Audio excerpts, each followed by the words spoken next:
Still Loading podcast is brought to you by the wonderful people on Patreon. Amazing people like Matt, aka Stormageddon, Melissa S., Dennis S., Pib Extra, Kevin from the Bit by Bit Foundation, Stephen P., Gilmer, and Mr. Biscuits have all been wonderful enough to support the show over there. So if you would also like to get your name read at the beginning of an episode, along with a bunch of other goodies, go over to patreon.com/stillloadingpod and check out everything it has to offer.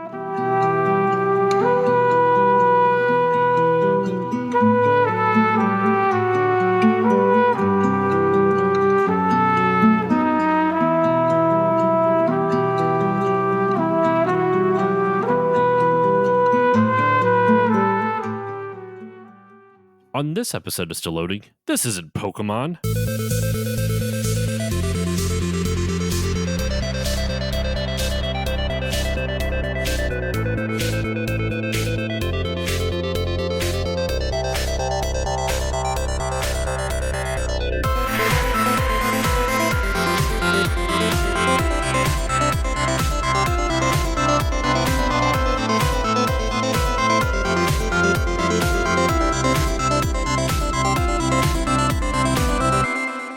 Hello, everyone, and welcome to this new episode of the Still Loading podcast. I'm your host, Josh Koval, and today's episode, this is the third episode of Backlog Month. That's right, we have covered so far Castlevania and Live Alive. We are now on to our third game that my wonderful patrons voted for, Golden Sun. And joining me today to bathe in all the glory that is the Golden Sun of this, I lost the thread of the pun, whatever fucking joke I was going for. Two wonderful guests. One is a first-time guest. One is a returning guest. So let's start off with the returning guest from just earlier this year, from the Mario and Luigi Superstar Saga episode, Aaron from the newly-ish formed Super Ghost podcast, right? Super Ghost? Yeah, it's all really confusing. I'm back, though. Yeah, hello. Thanks for having me on again, man. I'm ready to talk about this game. Ready to talk about some gins. I also had a joke I was cooking in my brain, but I quickly lost it. I'm still ready to go, though. All right. Well, we were trying to think of that tagline with who ended up going with Pokemon. We were thinking of like doing something with gin. I'm like, I don't know. I didn't know if I wanted to make an alcohol reference or not with it. I was gonna go gent, like the music genre. Oh my god, yeah.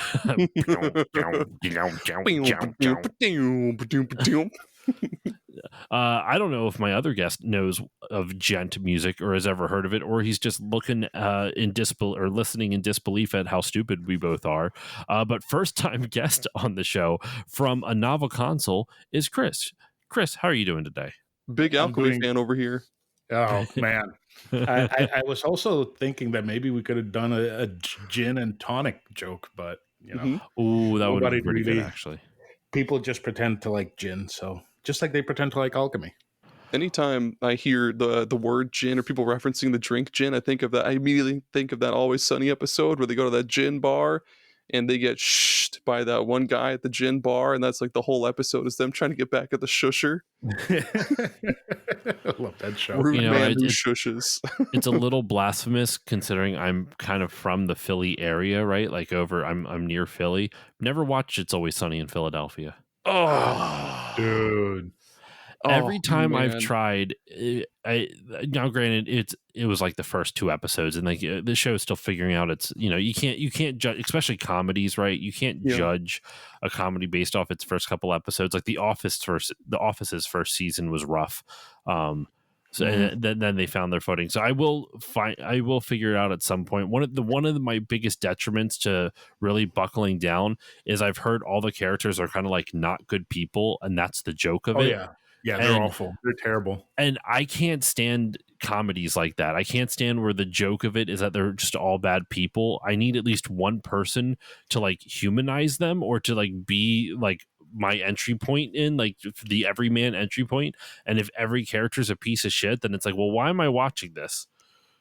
The best part about the whole show is that like they're awful, but they're awful in like a really funny way. I guess that could also apply to Seinfeld, but like they're awful people and they just get away with it all the time. Like they'll set somebody's car on fire and it'll be like, oops, and then it'll play the credits theme song, and then it'll be back to normal the next episode, which also just sounds just like Seinfeld. I don't know how to explain it without going to Seinfeld. Well, no, I tried watching Seinfeld and had the same reaction. Like, none of these characters are likable. They're all bad people, and Not even because Kramer? none of them are likable, I don't want to watch it. Oh, no, yeah, So- I That's feel it. understandable. That's how I feel about The Office. I just think everybody in The Office is just terrible. Really? See, Even I see. Phyllis? Yeah, like they're all, well, Phyllis is just an old lady. I don't. guess that's true. Everybody else is, it's terrible, dude. And the thing is that the whole show focuses on Michael the entire time until he leaves. Then when he leaves, like every other character starts growing, but they start growing in a way that you hate them because they're all terrible people. Yep. Terrible people. Anyway, we are here to talk about Golden Sun. Yeah. We derailed the conversation rapidly. We're going to get back on track, though. We're going to dive into the game now in earnest. But I guess, actually, before we dive into it, we should talk about our personal histories with it, and this is for Backlog Month, so you could probably gather that this is my first experience with Golden Sun. I had never actually played it before, and so I've been meaning to for a while. I had friends who enjoyed it, and so I finally buckled down, and I did in fact beat the game for this episode. And spoiler, I have some gripes with it, but I enjoyed my time with it. But Chris, I want to throw it over to you as a first time guest. When I was talking about this to you off mic about doing Backlog Month, and these are some of the games I'm covering, and blah blah blah, you mentioned that you were somewhat interested in doing an episode on this. So I guess I'm just curious, like, because if I'm understanding it correct, this is also your first experience with this game, right? Semi. Well, it's the first time I've ever beaten the game. This game came out when I was in middle school. So I used to be part of this group of nerds, mostly because I was the tallest of them. And whenever people Was would that try the to pick on them- criteria, just being the tallest? no, like I was a nerd, and they all had video games, and we all like playing the same thing. But like when people would try to pick on them, I was the one that would get in the way, and nothing would happen because I was there. But anyway, I getcha. they Sweet. one Right of on. them really got into Golden Sun, and then he kind of like brought the entire group into really liking Golden Sun. Mm-hmm. And I tried it, and because I was 13 years old and I didn't really understand English, I had a really rough time with it playing it, and I really didn't understand RPGs because I couldn't fucking read. But one of the things that really pushed me away from this game was that two of these nerds, I remember one day they were doing an optional dungeon and they were fighting like this giant skeleton ghost monster. It was like a giant skull, I think. And they had a fucking calculator, and they were adding up how much damage they were doing to the boss, Lame. so that they could figure out exactly how much they had to do to actually beat it. And like I was just staring at them like, you guys are fucking nerds. Like, I'm part of you, but you guys are just nerds. Like, and this came up recently when I was hanging out with a friend of mine that was part of the same group, and I was telling them, and he was like, yeah, I would have wanted to beat them up too, and I wouldn't want to play that game ever again if I saw somebody doing that in front of me. I was like, right? Mm-hmm. Like, wow, Golden Sun sucks. I'm sorry, Aaron. You really don't like it? No, I did like it. I really did like it. Okay. There's some You're talking about elements your that, friends. Okay. yeah, there's some elements that really bothered me, but overall, Yeah. Aaron, what about you? What's your personal experience with this game? So this is Golden Sun is probably like the one game that one of the few games that I know like the back of my hand. Like I first came across this game at a grocery store here in rural Iowa. It was called Pomida. I love the story. It's one of the many games I've gotten at that grocery store. So Golden Sun, Pomida, we bought it there. Played the piss out of it because there's not a whole lot of game stores available down in rural Iowa. So the games you had, you just played over and over and over until they just stopped working or you got new ones. So this I played just a bajillion times. Memorized where all the coolest stuff was. There's a lot of stuff in this game though that you probably do need a guide for. So I don't remember if Yes, I found those like very much so. I think I remember somehow coming across like a guidebook for it eventually, and yeah, it's just I've just played the piss out of this game. I love it to death. It's in my top 5 for sure. It's yeah, I love it. Awesome. I'm glad I'm glad I have you on here because like as more of an expert than Chris and I are, because we both kind of experienced it for the first time. And like I was saying off mic, it's actually been a little bit since I beat it. So I'm like I've been re getting into it in the last week or so just to kind of refresh myself. So hopefully I don't miss anything. But we're gonna dive into it now, y'all. This is I've been looking forward to this because this game, it does a lot of interesting things with the RPG genre that I wasn't 100% expecting. Specifically puzzles. I really enjoyed the puzzle elements of this game quite a bit. The random battles also weren't awful. They sometimes they were too frequent, but for the most part, it didn't bother me. But yeah, I'm excited to dive into this. So before we go into anything else, I want to actually talk about the first thing that kind of struck me. We can use this as a jumping off point for the conversation. I want to talk about the visuals.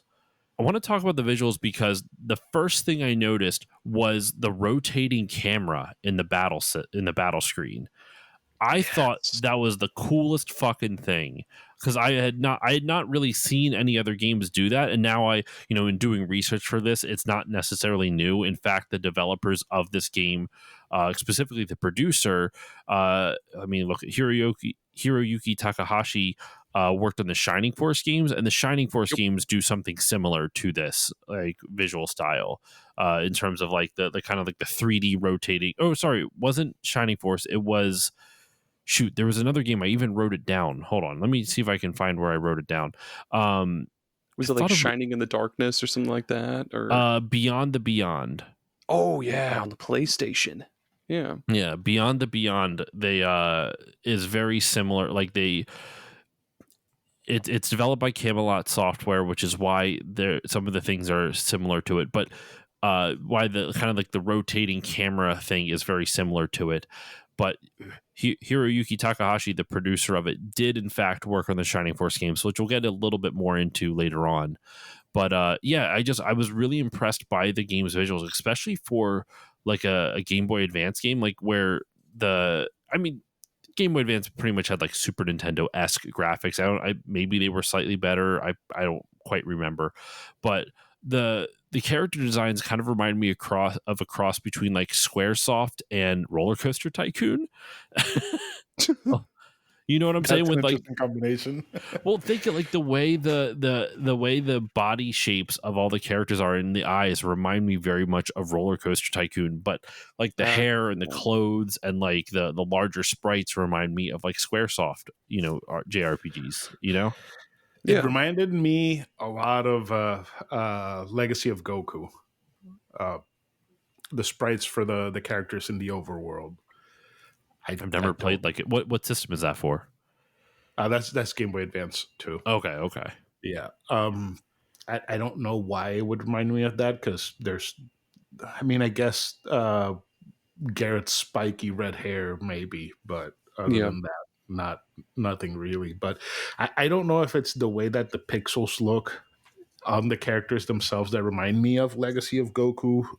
But I mean, I think some of my issues were with stuff other than the graphics because I think the graphics looked amazing.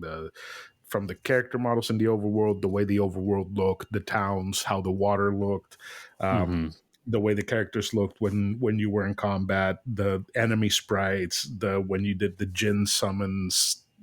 It to me it all looked great. And one thing that I really appreciated that not a lot of games do is that whenever you would change your weapon, get a different weapon, the weapon would change on the character's sprite during combat. Mm-hmm.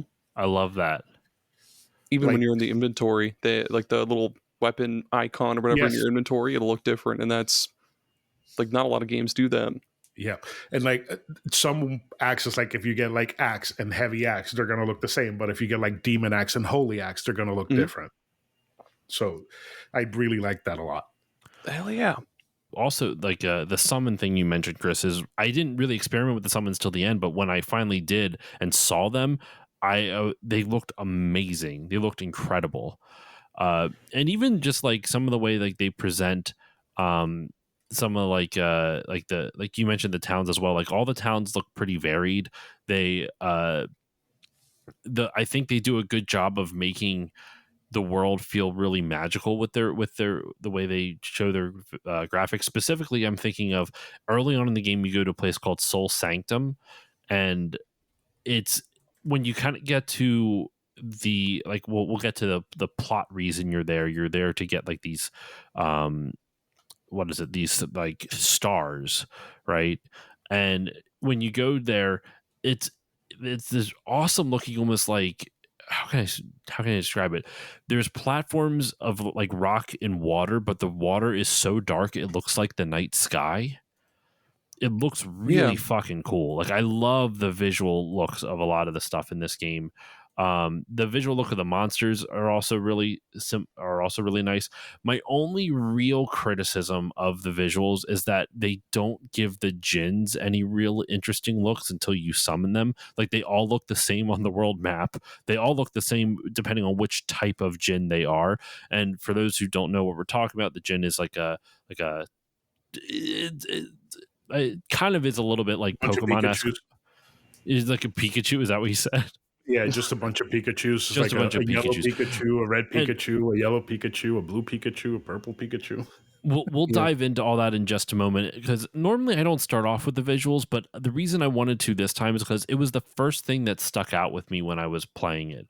I I was really just surprised by the visual style of the game and how the battles look and how everything kind of works with each other. The UI is really nice overall too. Like everything's really easy to understand. I like all the little like sprites for the different commands that you have and everything. Just everything looks really clean. I don't know. I really enjoyed a lot of the visual elements with this game. Yeah, and the cool little what is it, like the text bar thing, the scrolling text bar, like Mia did 20 damage, or like Yes. Mia is defending, stuff like that. The little bar on the bottom, like that, doesn't need to be there at all. But I like when games include that, so you can kind of keep track of what the hell is happening. And yeah, as someone who has played a lot of this, like the visuals always stand out to me because it's like the closest thing you'll ever get to like an N64 game on the Game Boy Advance. Like they're very, very similar to like Ogre Battle 64, and how they're like 3D, like a 3D 2D, if that makes any sense. Like 2D Hmm. 3D, I guess would be the best Yeah. way. Yeah. Yeah, a little bit, but just because the camera rotates and everything, they do a really good job of that. Fun fact, by the way, I think you mentioned it in chat, Aaron, and I was doing some research on it as well because I heard it on like other, like the Did You Know Gaming video and everything, where it's actually a common misconception this game started out as an N64 game. Oh. Yeah, so there's an interview on schmuppalations.com. Schmuppalations is a great website for those who don't know. It's someone who I don't even know who runs it, but they take Japanese they take interviews with Japanese game devs that are in Japanese, and they translate them over to English. And that's really handy because a lot of times you don't get a lot of Japanese game dev interviews in the North American games press. Like you do now, but especially back like then, you either didn't get it at all or you didn't get as much access as the Japanese press did, right? Oh So yeah. one of the things that they mentioned in it was where let me read it here. The interviewer says, "I understand Golden Sun was originally being made for the N64." And then Hiroyuki, the producer, like I mentioned before, and actually the three people in this interview, I guess, so I can mention who they are. They're Hiroyuki Takahashi, who was the overall planner and scenario writer. Then Shugo Takahashi was the director and worked on scenario planning and whatnot. And then Toshiharu Izuno was the assistant producer who worked at Nintendo. So the Hiroyuki and Shugo worked at Camelot Software, who developed the game, and then Toshiharu Izuno worked at was an associate producer, but on the Nintendo side of things. And so, as I say all that just so that way when I'm saying these names, y'all know who I'm talking about. But yeah, so the interviewer said, "I understand Golden Sun was originally being made for the N64," and Hiroyuki says, "No, not exactly. We were never developing Golden Sun for the N64." But we were making progress on an RPG for the N64. We got pretty far with it. The basic on screen visuals and layout were done. But after finishing Mario Golf, we had a meeting to decide on what our next project should be. Then Shugo, who was the other Camelot software person, the other Camelot software person, chimes in and goes, "It's true that we had been wanting to make an RPG on the N64, and we did some prototype development to that end. But right around that time, we started hearing rumors about some new hardware. Then it was like, okay, let's hold up for a moment. Maybe this isn't the best timing to develop an N64 RPG. Timing, it's a big thing in game development, and finding the right timing can be critical to the success of your game, I think. That being said, we decided to switch gears and make a sports game, which is relatively easier for us to predict how long the development will take. That was Mario Tennis 64. And so the RPG idea got shelved for later time." Hiroyuki chimes back in one last time for this question. He goes, "We threw out everything we worked on up to that point." And then the interviewer comes back in with to clarify it. "So none of that N64 RPG prototyping is reflected in Golden Sun then?" And Hiroyuki responds, "Exactly. None at all." Holy shit. Wow. Isn't that crazy? Yeah. Oh, wow. Let's do a sports game instead. All right, I have a hot take. Yes. Go for it. I think if they would have done Golden Sun on the 64, it would have been probably regarded as one of the greatest games of all time.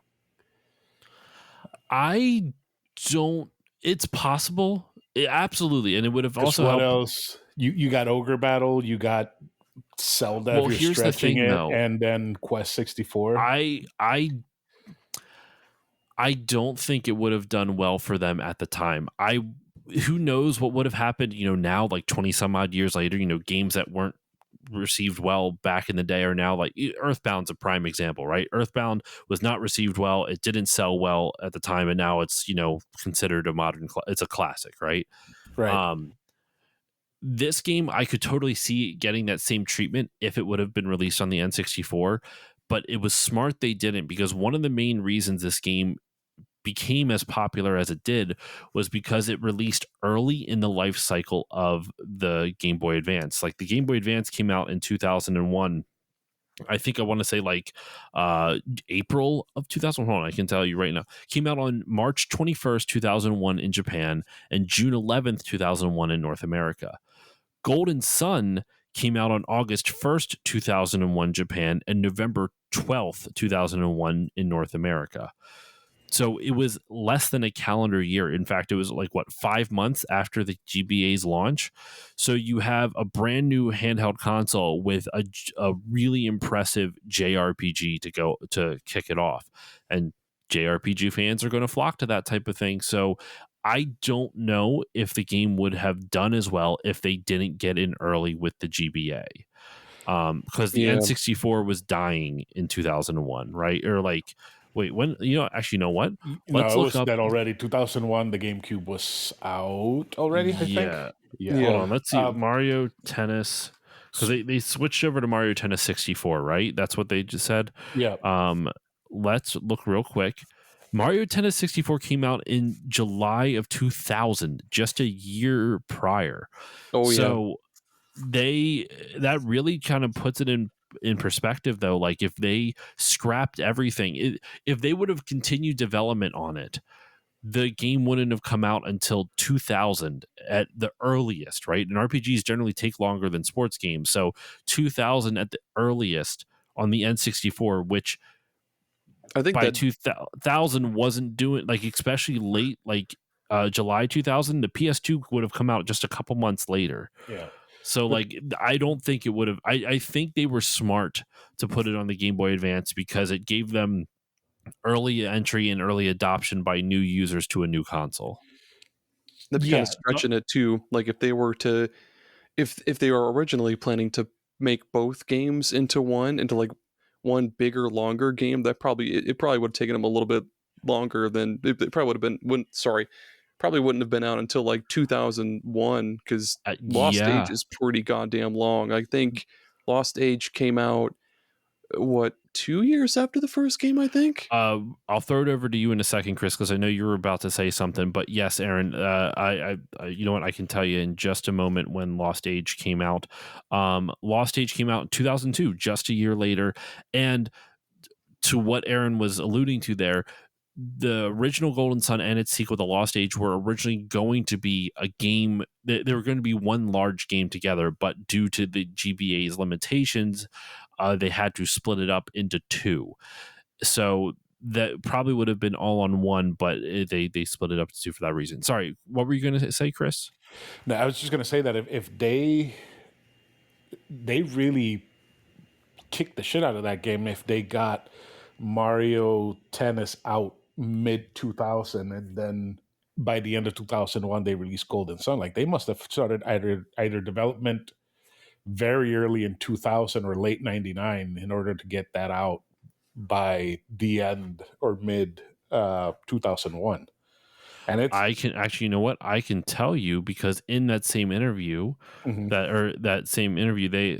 they actually say how long they were working on it. I can let me see here. How long did you spend working on Golden Sun is a direct question. Hiroyuki chimes in terms of pure development man hours, about 1 year. If you add in the time we spent conceptualizing it, though, the early planning and all that, it would be about 5 years. I've wanted to play a game like this for quite a long time. You know, when you ask yourself, what is the reason we play games? The motivation. I think a huge reason is the desire to experience that which doesn't exist in reality.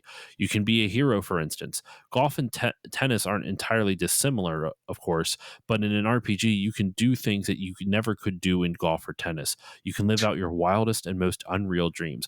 That was one of the things in the themes. I didn't get to finish reading the entire interview, but one of the themes, excuse me, throughout this interview was Hiroyuki really wanted to make a game about superpowers, and that's you can kind of see that where the psi energy and the psi and whatnot, like all the different abilities you get come in. But he wanted to make a game where the player could feel like they had superpowers, because that's something he always wanted himself. So he wanted to kind of have, like, you know, that realization in a video game form. So he was a lot of this interview was talking about how they felt like they were trying to innovate the RPG, like take the RPG and bring something new to the genre, which we'll get to it in a little bit. I think specifically the puzzle aspect, I think they actually innovated a decent amount with, but you'll never. I got a quote that I was blown away by, where what they were talking about is like something they wanted to shock and all players with, like something like what's something that the devs wanted to shock and all the players with. So the question was, you said you wanted visuals that would shock and all players, but which parts of Golden Sun specifically are you referring to? I think of the way the camera swirls around during the battle scenes and the spell effects when you use energy.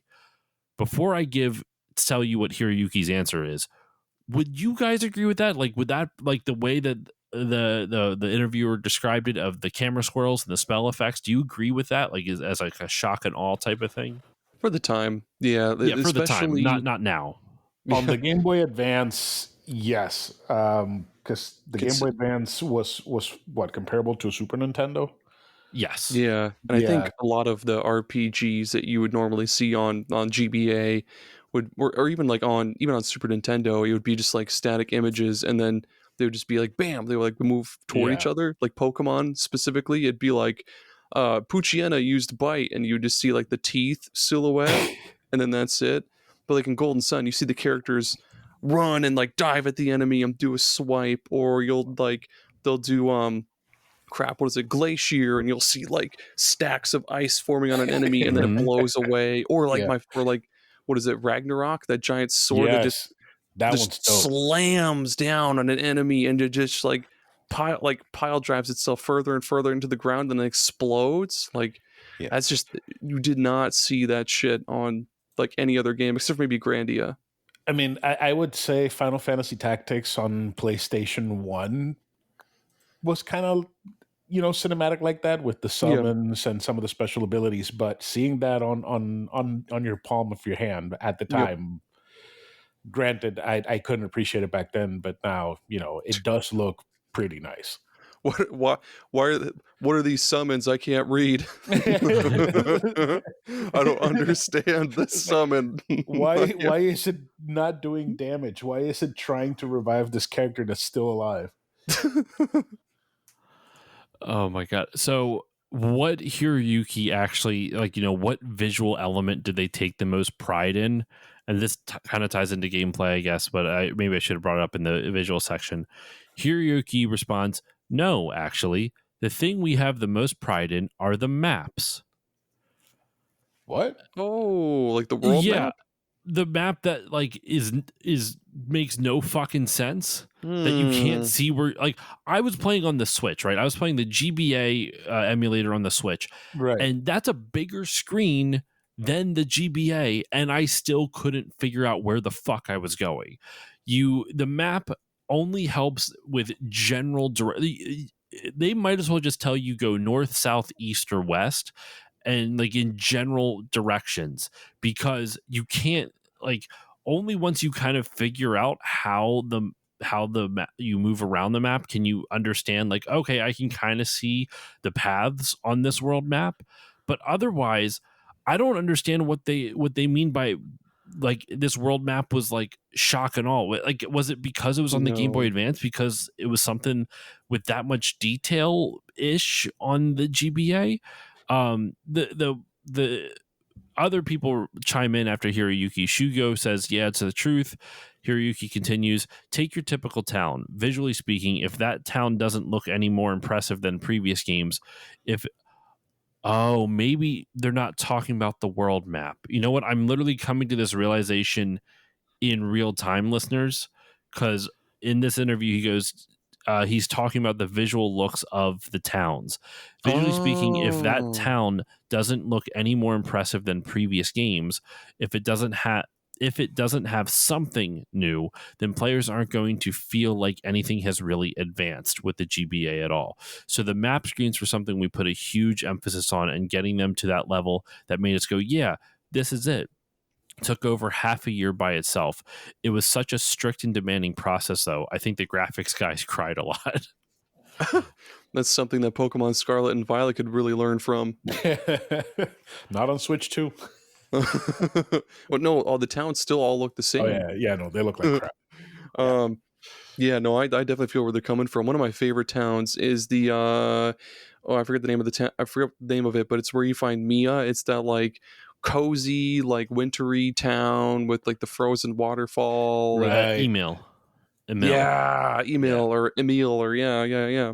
I love that town. It feels so cozy and homey, and yeah, they did a really good job of making each town feel really really unique. Like there's the one town where you find, no, maybe it's not the town where you find it, but there's that one that has like the bell tower, and you can go around, like go around on the cliffs around the town, and then go in I that. believe no, that's not Vale. I'm sorry, that's Vault. Yeah, I think it might be fall. I get those two mixed up all the time, but yeah, Well, the Vale is where towns you are. start. There's actually handily vgmaps.de has a whole bunch of the Golden Sun maps. So like they have the world map and everything. So I was alluding offline how I was alluding offline how, like, there was something in this interview that made me upset, and it was this maps thing. But now that I'm understanding the context better, where they're not talking about the world map, they're literally talking about how they designed the maps of the towns and the world and everything like that. That makes a whole lot more sense, because it was like, what Yeah. the fuck do you mean the world map? I can't see a goddamn thing on it. And it does, like, there's no sense of like accurate like spatial awareness. Like you'll see a town that looks like miles away, and then you walk like 2 minutes and you're there. Yeah.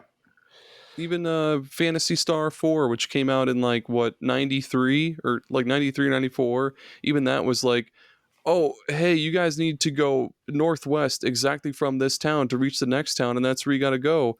But but yeah, Golden Sun, as much as I love it, they'll just be like, go to Vault. Where is it? Fuck you. Just go. Yeah. Find it. Yep. And you go to Reddit to check where you have to go, and they'll tell you the same thing. Yeah. Yep. I will say, at least, though, there's generally pretty linear paths to going to different things for the most part. You kind of like, if they give you a general direction, generally you can only, if you go in that direction, you'll find your way. It's not intuitive, but it's also not the worst. I'm kind of mixed on my opinion with it, but yeah, they don't. It is a little confusing, to say the least. The exploration in this game is a little bit confusing. Something that is also very confusing is the battle system. And I say that. What? Sorry? I was just saying, let's go. Let's get into it. So, all right. I like the battle system, but it reminds me of Final Fantasy VIII. And what I mean by that, it's not in terms of mechanics, but in terms of obtuseness. This battle system is, once you understand it, very similar to Final Fantasy VIII. Once you understand it, it's really deep. There's a lot of cool things you can do with it. There's a lot of nuances and like things you can like mix and match and min-max and all this other stuff, which I'm not necessarily good at, but I can see how much potential there is. The problem is the game does fuck all to explain it to you. And I remember I was streaming it, and I actually had a lot of people who were just watching it because they were big fans of Golden Sun, and they were giving me tips as I went along. And they're like, oh, it's mentioned in the manual. I'm like, oh, well, I don't have the manual. I'm playing on the Switch, which I guess the Switch version might have the manual somewhere in like the menu or something. I should have looked, but I ended up looking up the manual anyway. And they even would give me page numbers, and I would go to the fucking page. I'm like, it doesn't say a goddamn thing here. They're like, oh, it's implied. I'm like, well, that doesn't fucking help me if I don't know what they're implying. I have no context to apply it towards. Like, what do you mean? Oh, I was getting so mad. So the battle system, I actually think, is awesome. It's just not well taught at all. But before we, I guess actually, hold on. Before I throw it over both of you for to give your takes on it, and Chris, we will start off with you since I've been, I feel like I've been talking a bunch here. But just for the listeners who may not have played this game before, the basic premise of this battle system: you have your normal attack, item, and then magic move, like that you see in a lot of typical JRPG stuff, but the difference is you have these like celestial type beings that are basically summons, sort of, called djinns, like DJINN, and you find them throughout the world. You generally have to fight them in order for them to join you, or some of them will just join you flat out. You just have to walk up and talk to them, and they'll join you. And there's generally 4 different types of djinn. There's like basically earth, wind, water, and fire for the most part. And they're all assigned to different, like Venus is like, fucking forget it. What Venus is earth, Mars is fire, Mercury is water, Jupiter is wind. Which I like for world building, but because it's so hard to remember what it is, I'm like, I don't fucking remember what Venus is for. Yeah. But they also color code it. Venus is kind of more earthy tones. Mars is red, so fire. Jupiter, you said, was water, right? Jupiter's wind. Mercury's water. Mercury's water. I don't know, that makes any fucking sense. The planets literally don't matter. They don't ever like. Well, normally that's corresponded to like maybe like Roman gods type of thing, because a lot of the our planets are named after Roman gods. But like I don't know if that's accurate or not. And maybe the listeners listening to this be like, "You fucking idiot! You should know that." I'm sorry, I don't. I don't know which. I don't know which Roman god is associated to which element, if that's even a thing. But yeah, so like they're all associated different elements. And when you equip the djinns, kind of similar to the Guardian Forces in Final Fantasy VIII, but the difference between that and 8 is that whichever djinns you equip to your characters out of the 4 that you get throughout the game, determines the type of abilities they get. Some of them, you can get some items that will give your characters abilities, which we'll get to later on. But for the most part, like your elemental attacks, some like a lot of healing spells and stuff like that, that's all linked on dependent. That's all dependent on which Jin is equipped to which character. Now, if you want to, you can put all the same type of Jin on the same character. So, like, I want to say, is it Isaac who is Earth usually, and then Ivan is Mars or fire, right? If I remember, Garrett's the fire one. Yes, and then Ivan is wind. That's what it is. Or Ivan, yeah, fuck. We should really know all these names, I guess. But yes, Ivan is wind, and then there is one other. It's Mia, yes, she is water for the most part, or fucking whatever it is. Yeah. So those are they kind of have like their own elemental predisposition. So if you equip the corresponding Jin, like all Earth Jin going to Isaac, all Fire Jin going to Garrett, all Wind Jin Wind Jin. That's just a silly word. Wind Jin going to Ivan, and all the Water Jin going to Jenna. You can generally get a pretty powerful character, and the trade off is like if you summon or you use the Jin's abilities that aren't like the magic powers, you unequip them from your character in the battle, and it'll usually have some side effect. It could be like a status effect on the enemy. It could be damage to the enemy. It could heal your characters. It could cast protect on your characters. But the trade-off is that your character might lose some of their stats until you spend a turn to re-equip them. Like, it's a really in-depth battle system. And I'm only kind of covering like we can dive into more specifics later on, but in a nutshell, you equip Jins to your characters. That increases their stats. You can then use those Jin special abilities, which you can then use those Jin special abilities in battle, which will help you in one way, shape, or form, at the cost of them being quote unquote unequipped from your character mid battle. And because of that, they lose those stat bonuses. But then you can also spend a turn in battle to re-equip them and rinse, wash, and repeat. You can also do summons. Are those the same things? I thought those were different, right? Summons and the individual Jin abilities are two different things, right, Aaron? Yeah. Okay. You basically tap the Jin by using one, like say Granite. You'll use Granite. He'll give you a damage shield, and then that'll add like one Earth point to your, we'll say, mana pool, and then you can spend that mana point to use a summon, and then after you use the summon, the Jin will go on to like refresh mode. Like it'll spend like a turn. Oh yes, and it will automatically equip back to you. Yeah. Yep. So you can have this. Thank you. You can have this cool cycle where you can use the Jin's abilities, and then depending on how many Jin of the same type you essentially have unequipped because you use their abilities, you could then summon them, and the more Jin of that type you have unequipped or tapped, essentially, like you said, Aaron, the more powerful the summon is. Then once you use that summon, they go into cooldown and they re-equip to you. It's actually a really cool fucking system. It's just none of this is explained well in the game at all. I don't know if I need to clarify anymore because I feel like this is already going to be confusing to those who have not played the game. So instead of trying to consistently re-explain it in the hopes that I actually make any fucking sense, I just think we should dive into our thoughts on it. So, Chris, I'm going to finally throw it over to you after all that long-winded spiel. What are your thoughts on this, man? Get it, Chris? I hate the Jin. I hate the Jin. Oh no! What the fuck? Oh my god, they are terrible. Like, oh god, they pissed me off so much. So when you equip the Jin, they change your stats.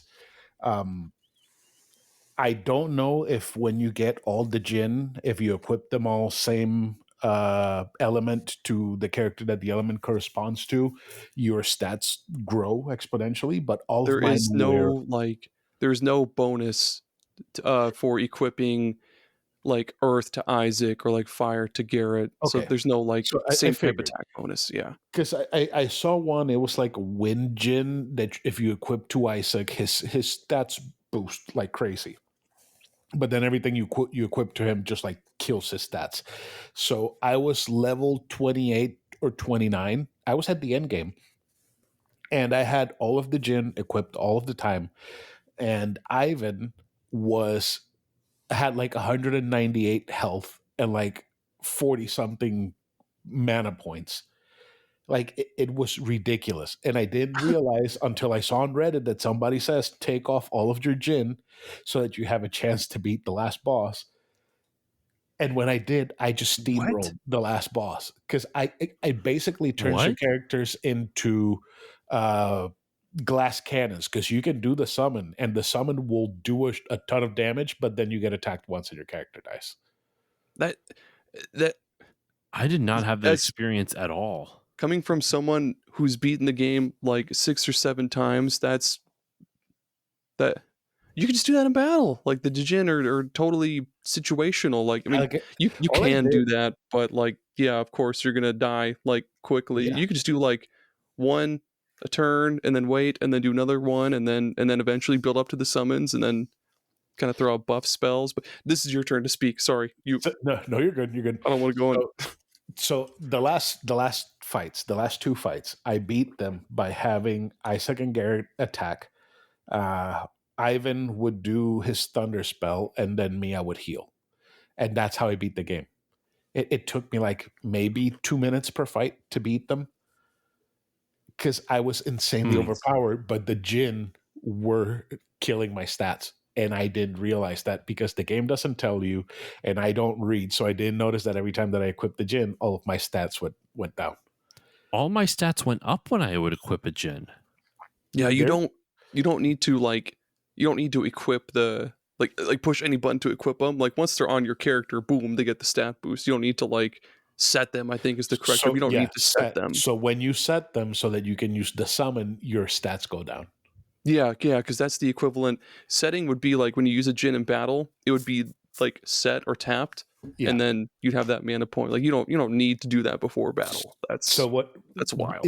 It really bothered me because I thought that either the game did an insane difficulty spike or I was stupid or something, because I tried to do the Crossbone Island and I couldn't do it because I kept getting killed by everything, and I couldn't beat the game because I kept getting killed by everything. It was like I was playing in artificial hard mode by killing all of my stats with the Jinn, which in other games, if you have stuff like animals like that you can equip, when you equip them, your stats usually go up and you get boosts and bonuses and whatnot. Not in this one.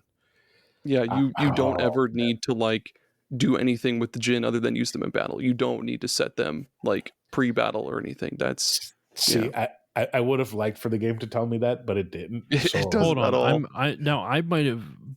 I'm confused now because the way I played it was I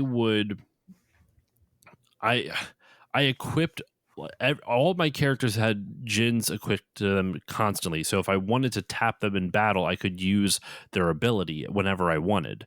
Yeah, so I had them set so that when I started the battle, I could just do the summon immediately. Yeah. Like the ultimate summon. So basically treating them as spent. Yeah. So when their name is red. Yeah, I would have them with their name red instead of blue. So mine was always equipped, and when they would equip, the stats would increase on my character. Yeah. Yep. That's what you want to do. Yeah, I didn't know that. So wait, then how? So when they were equipped to yours, that your characters got worse though? He would. So I think what Chris is doing was like when he had the Jinn on people, you could hit like the R button to set them, which would basically be the equivalent of using them in battle, and they would go into like basically be tapped. Yeah. Okay, that's what I did. So you would use. So when you went into battle, Chris, did you not have them like equipped essentially? Like you went into battle pre-tapped, like you would have to summon them in order for them to get stat boosts again. So I would have to use them in order for the stats to reset and everything. So you just never equipped them prior to battle, because you could do that and all the stat boosts would be there. So I would have them equipped and tapped. So I would have them ready to go. Basically, I can start the fight. I can do the summon. You have like a full mana pool, basically, like a full mana pool before battle. Yeah. Okay, so they were equipped but not set. That's the thing. you had them all equipped to your characters, but not set, so that way you could start the battle with a summon if you wanted to. Yeah, exactly. Okay, so And when you did that's- summon and then they would turn back to being set, your stats should have gone up, right? Should, but it takes a turn for that to happen. So Yeah. Yes. so I would have like what's Isaac's super attack, like Claymore. So I would be able to use the big Earth Jin summon, and then I would do one Claymore, and then it would reset the stats and everything back to base.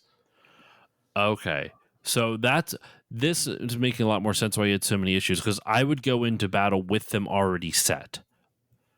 And so my stats were already boosted by everything. So every time I would tap them to use their ability, I would, you take that temporary hit in like stats that you would lose, you would lose the stats, but then you could get a summon back. I never thought of like going into battle with just have everyone summon and just fucking drown the thing with damage right off the bat. That's what I was doing. Like that last fight, the first part of the last fight, I did like 3,000 damage, and immediately all of my characters get killed. That makes so much more sense why you weren't doing well. Don't do that. That's why I was mad as hell. Like, I implore you to. I thought about stopping the game and not finishing it because of that. Because I was playing under a false heart mode, and I didn't realize the game. it. That's wild. Okay, this makes so much more sense now. I'm sorry you had that experience, Chris. Yeah, the game doesn't tell you anything about how that works. It's just like, here's how you put them on a character. Here's how you can turn their name red. Okay, bye.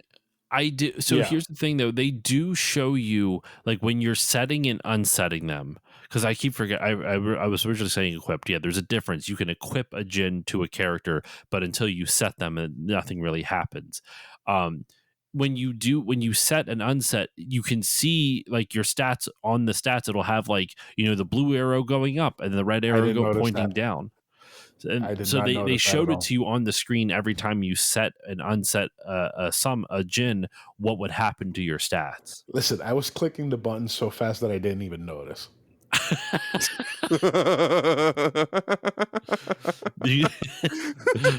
the big red arrows, he didn't say. I'm just fucking with you. Red means good. Listen, when you're wearing rose tinted glasses, all the red flags look like pink flags. So everything's red. Everything's going down on the exactly. Everything's red when you're colorblind. That's wild.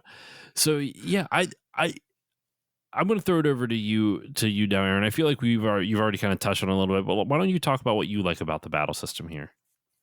I don't like, whichever. I think it is really cool. We talked about this a little bit also in our chat, but like the battle system, whenever I try to explain to somebody, I think of it as like Magic the Gathering. If any listeners have played that, basically each djinn is like a land, and then you tap the land to add one point of that element to your mana pool, and then you can either tap more djinn to add more elements to your mana pool, or you can just blow it all right away and then just do a puny little level 1 summon where it's just a djinn like spewing dust at an enemy or something dumb. Doing a spit take. Yeah, pretty much. That's pretty much all the water one does. It's just like pew pew pew, and then it's gone. Yeah, there's lots of cool and weird like class combinations that you can make with characters. Like Isaac by default is a squire.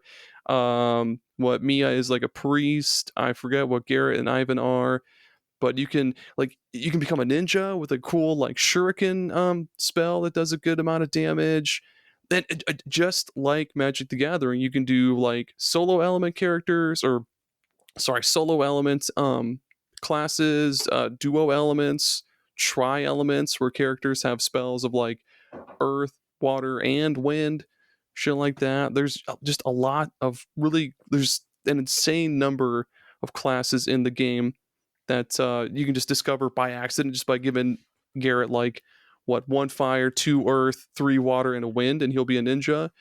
But then they experiment a lot more in the Lost Age, where they get even crazier with like duo element and tri-element summons.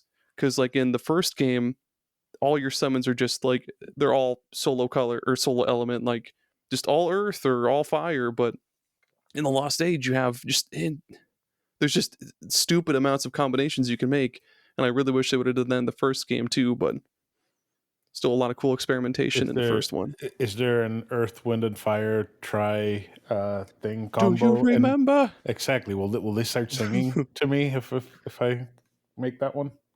That'd be a cool Easter egg. I tell you what, like a really crunchy, like like a really compressed version of September. Do you remember? And then Have you ever heard before we get back to the game, just real quick side point, and thinking of September, have you ever heard the crossover? It was a mashup that someone did. This guy on YouTube named DJ Cummerbund, and he did a mashup, and it's kind of apropos for someone in the news. Unfortunately, it's a mashup of Earth, Wind, and Fire September with Ozzy Osbourne's Crazy Train. Fucking rules. Crazy Train is basically a Richard Simmons exercise song, so it works. I'll send it to you both in chat, and you can play it afterwards. Oh my god! But it is absolutely fucking crazy. It's mental. It's so good. Honestly, it works better than it has any right to. It's one of the best like mashups I've ever heard. Is it better than Psychosocial with fruit salad from the Wiggles? Nothing's better than that, Chris. I'll answer that question for you. That was so good. That was great. The same DJ also did one where they did "Welcome to the Black Parade" with Crocodile Rock. Elton John's Crocodile Rock with "Welcome to the Black Parade." That's great. Before we get too off topic, another cool thing I really like about the combat in this game is how like fast paced it is. Like once you select battle, because like when you start a battle, it'll be like attack, flee, whatever the two menu items are. But yeah, once you hit attack, you can just hold A, and it'll just automatically make all of your characters attack, and then you keep holding A, and it'll go through all the text box stuff, and then like it'd be way better if there was like an auto battle option, but it's cool you can do that. I cannot say how much I appreciate that, because as a 35-year-old gamer with not a lot of time, I feel like that's a huge showing of respect for my time on the part of the game. And you could go through battles faster by holding A? Yeah. A or I'm thinking it it is A. I had no idea. Again, the game doesn't tell you, but you can do that. Yeah. You can also turn off. It has so many great features that they don't ever tell you any goddamn thing. That is my biggest criticism of this game, man. Like there's so much to it. There's so much complexity. In all honesty, too, like I was saying a bit off mic how I didn't think the storyline was like anything amazing. It wasn't bad by any stretch, but like there's a lot of like good character nuance and stuff like that. Like there's a lot of interesting character development, but I feel like this game just kind of has a lot of promise, and it doesn't fully always execute on it in a lot of different areas. So like the battle system I think is really well executed, but the problem is that it's not well like instructed. It requires you to really just take your time and just really experiment, which is fine. Like I think if they would have taught you all the nuances that the battle system is capable of, but obviously don't tell you all the different things you can do with it, then I think that would have been a lot more interesting. Like the fact that you listed out all those different classes, Aaron, I just stuck with the basic elements. Like the bare bones easiest way to get through this game is just put each character on their specific element, put all the special the djinns that they would be assigned to like give all the earth djinns to the earth character, fire djinns to fire character, so on and so forth, right? But then if you mix and match it, like you have to at some point, because there's some abilities that you get, like growth, for example, because some of the abilities that you get from the djinns are you use for puzzle solving outside a battle, which I guess we can get into there. But before we get into the puzzle solving with the djinns outside a battle, do either of you have anything else to say on the battle system? Yeah, I do. Yes, I don't go know if for it. this is battle system or maybe overworld stuff. It's just the random encounters. I feel like they're unbalanced because sometimes you'll get a bunch of them one after the other. Sometimes you'll just not get any for a while. Um, and having the random encounters being so wishy-washy would So make me random. sometimes, yeah, just would make me be like, I just want to get through this fight as quick as possible. I don't want to experiment. I don't want to do anything. I just want to get rid of this so I can get the experience and continue with what I was doing. So I wonder if that deterred people from experimenting with the combat system, because I didn't know you could turn into a ninja or like change Ivan from a wind mage to a brawler or something like that. I think that would Yeah. depend on the person. I think I have with random battles and like their infrequency, I have a love hate with them because I didn't think it was awful in Golden Sun. I'm kind of with you, Chris, but at the same time, there was moments where I'm just like, oh my god, I don't want another fight. I just want to get to the next area, and part of that is just being in my mid 30s, not really feeling I don't want to deal with that bullshit. I got time. I don't have as much time as I used to, but at the same time, um like if they give you a lot of battles, that gives you more reasons to experiment with it. I will say I do think random battles disincentivize players to explore the world, which like if you're Yeah. going that at least to me it does that, because if there's like a cool interesting cave off the side path, I just want to see if it's anything's worthwhile there. I don't want to have to go through Yep. 6 or 7 random battles just to determine, oh, there is something interesting here, oh, that was a waste of my time, and now I have to fight another 6 or 7 random battles going back to where I was. And that sucks because like Yeah. for this game especially, there's a lot of the best equipment and even like a couple gin, they'll be pretty out of your way. Like in the last lighthouse, there's an area with like a bunch of sand waterfalls, and you can go through each one, and then there's this little, basically there's a lot of the best equipment you can only get by exploring, but the game, like the random encounters are just so sporadic that Yeah. it's like you just, yeah, you don't want to explore, but at the same time, like if you really want to succeed, you kind of have to just grin and bear it almost. But yeah. There was one gin that they hid in a random encounter. I only found it once and it ran away. If you stayed in that area, because it was on the world map, right? Yeah, in the world map. If There's a couple, if you would stay in that area and keep running around, you would eventually find it again. It doesn't leave that area, but like Okay. it's not like you would know that. I think I gave up too quickly. In all honesty, man, fair, because in any other experience that we've had as gamers over years, a lot of times games would be like, all right, it's somewhere else in the world. Good luck. It's Like, yeah, like an Pokemon. NK for the Suicune. Yeah, dude. So, and like, I don't think it's entirely unfair in that instance, because there's only 2 gens that you find on the world map. So it's not a big deal if you don't find them. The rest are all found just through dungeons. Like you can see them somewhere on like the screen, right? Which is definitely helpful. I mean, obviously there are some that are hidden still that you have to like search for hidden passageways and whatnot, but those Usually 2 are they'll be the in only plain ones that sight. are like so hidden that you have to just luck into it in a random battle in the world map. Now, with that said, it's not entirely luck based. They are in specific locations on the world map. So as long as you stay in that general vicinity, you'll probably run into it again. All right.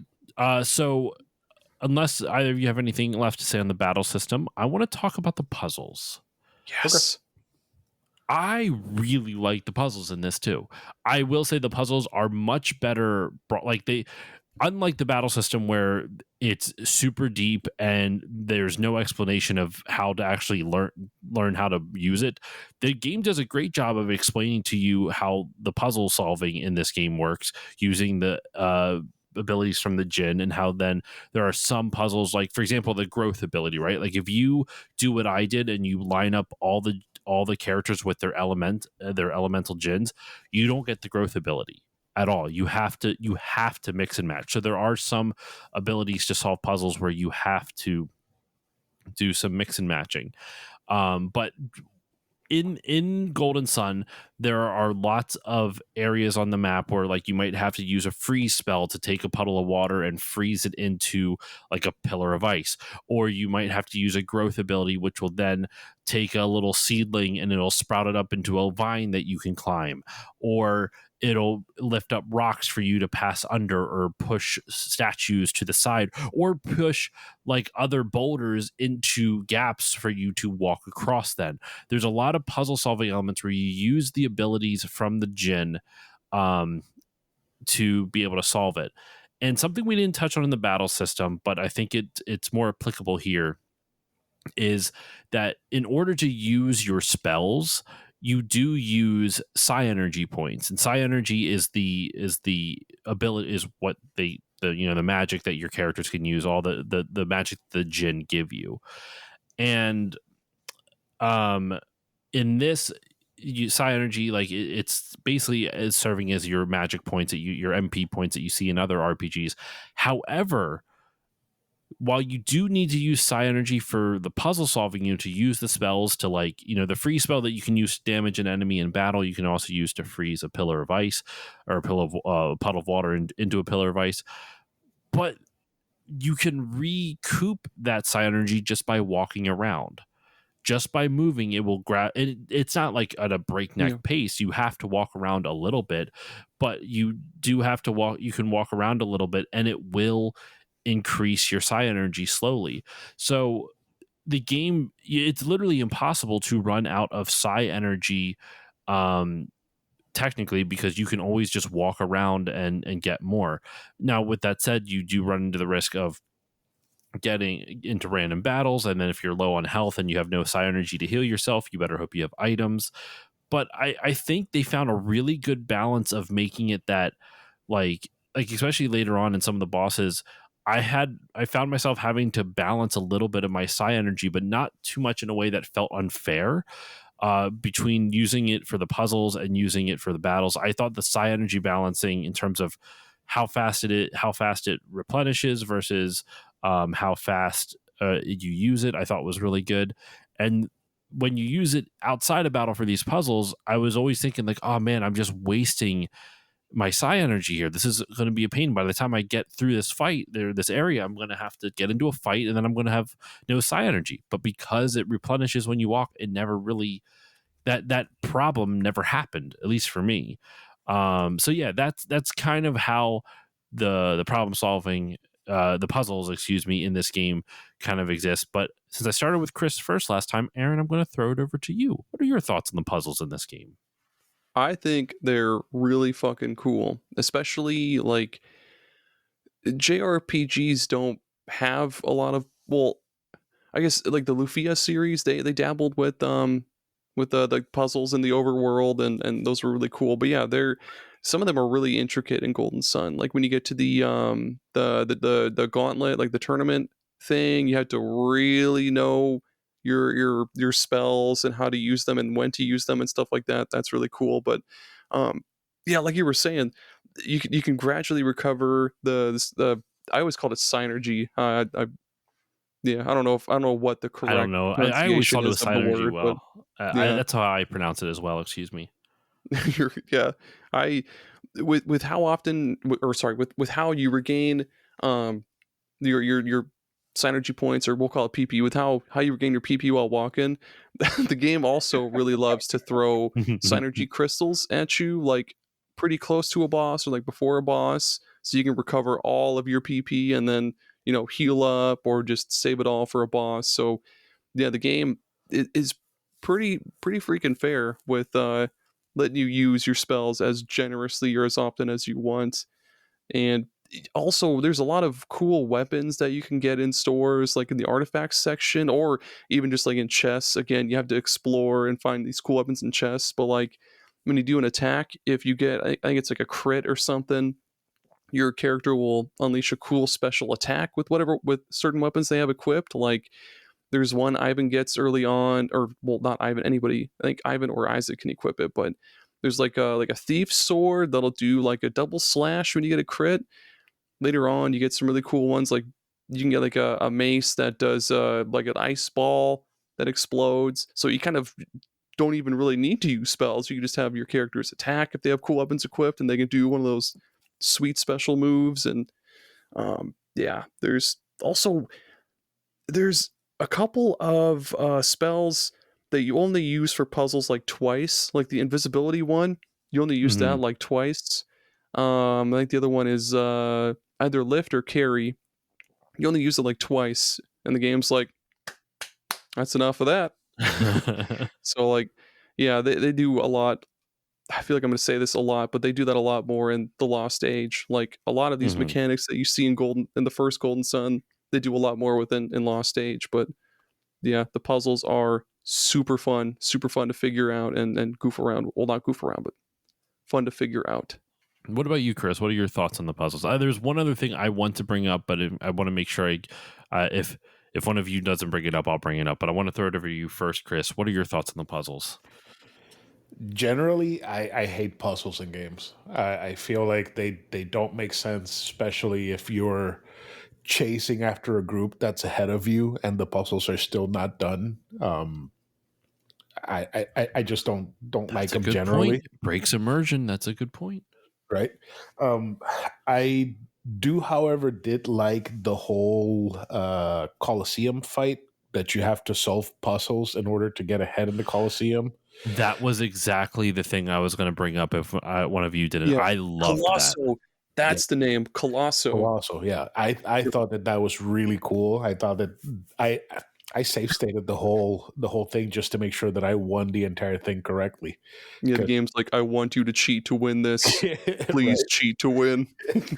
I thought that was cool. And then there were some other puzzles that were like, oh, move the logs and drain the water, and move the logs and fill the river up. Those I thought were interesting. A little annoying after doing them for the 70th time just to traverse back and forth. But yes, I'm with you on that too. Yeah, I thought those were semi-fun, especially when you got to a chest and there was like a decent item in that chest. And the one that I liked a lot, but I kind of hated at the same time, was the sand lizards. I was texting Aaron about this, just being like, I fucking hate these lizards. They're beating you have to use douse to get rid of the fucking sand tornadoes and stuff. Yeah. So you use douse, you get into the fight with the lizard, and I was just having the worst time. But again, it's because I had my djinn all equipped and ready to go. But I don't know, like I block out puzzles, but some of them did stood out. Majorly Colosso, those were really cool. And they do set up some puzzles in Colosso, so where if you solve them, you're kind of fucked because you needed that one character in a different area to solve a different puzzle that would actually help you instead of the one that you just solved. Yeah, so I thought that was great. The Colosso puzzle I think was great because they let you scout the area ahead as much as you want. And so you can scout the area, look at what is in, like, so in the section we're talking about, listeners, there's a section where you're in a tournament and you are essentially one-on-one with another character, and you have to get through, or with an NPC pretty much, and you have to run through this obstacle course to get to the center arena, like a little fighting ring in the center, and whoever gets there first gets a better weapon than the opponent who gets there second. And it's a huge deal if you don't make it there first. It's extremely difficult to win that fight. You can do it, but it's challenging. And what you can do, though, you can have your teammates cheer you along the way upon the different sections of the obstacle course. And what's cool is that you can look at each section and you can see an area that your teammates can help you with. So, for example, maybe there's like a maze. I think I'm not exactly remembering every single moment, but I remember there was one where there was like a maze section. But if you get a friend to move a single pillar over, then you can bypass like half of it, type of thing. And it lets you jump over a gap that you wouldn't have before because it was like 2 spaces wide instead of 1. And then because of that, because you're able to jump over that gap and then traverse to another section of the maze, you cut off like at least half of it, maybe even like 2/3. stuff like that. There's another one where like the puzzle would have involved you pushing the statue from the center of this one area all the way over to an edge so you can push it off and then walk over. Or you can have someone at the ground freeze the water, the puddle of water at the bottom, which would then cause an ice platform to form, and you can just walk over that. So you wouldn't have to spend the time of using the move psi energy to push, and it would have taken a long time. The move psi energy takes a lot of time to. It's not crazy slow, but it does take a lot of time. You know what? And then shout out also to their game design, like to thinking ahead of this. I didn't realize you could equip 2 different spells to your button. To I think it's the L and R button outside Yep. of battle, and you can use that then to do basically have a quick access to whichever spell you equip to it, which is very fucking handy for this section too, where you can be like, all right, I know I need this, so before I go into this obstacle course, I'm going to I'm going to equip these 2 abilities to my L and R buttons on the, it's on the Switch, it's different, but on the original Game Boy Advance, it's on the L and R buttons, and that'll help you get through the area quicker. I loved it. I loved this section. I thought it was so cool how you could like look at each section, plan out where you wanted your different characters, your allies to go, so that way they can help you out in the best way possible. My only gripe with it, and it's more of a byproduct of the era than an actual issue, so I'm not going to really say it's a fault of the game. But every time, if you want to like analyze that whole area, you have to listen to them talk about the area every single fucking time. So if you're really trying to like plan it out and look and relook, you're going to be reading a lot of stuff you've already read like 60 different times. That's not a huge issue. It's more me nitpicking, and it's more of a pet peeve of mine. But, once again, game from 2001, I'm not going to rake it over the coals for that. I feel like, modern game might not make you read the same text over and over and over again. It would just cut to the chase and be like, who do you want to put in this spot? Or I'll come back later type of thing. I also will say with the puzzle solving, the way it works, how you use the psi energy outside of battle. One thing that I love about this is that psi energy is a major part of the story of this game, and we can use that as a transition into the story in just a moment. But psi energy is a major part of the story of this game, and I think some of the best storytelling in games is when a game's gameplay mechanics reinforces its narrative. Psi energy is a major part of the narrative, and you as adepts, people who are adept at using psi energy, as you've learned throughout the game that you're all adepts, excuse me. You get all these, you use all these abilities to solve puzzles, which reinforce the narrative of you being like these gifted kids who can tap into psi energy, which not everyone else can. And it just kind of can further cements your character's abilities by just showing you using them. So I thought it was a really good way to like, why does Cloud have magic in Final Fantasy VII? He's got materia, but anyone could use materia.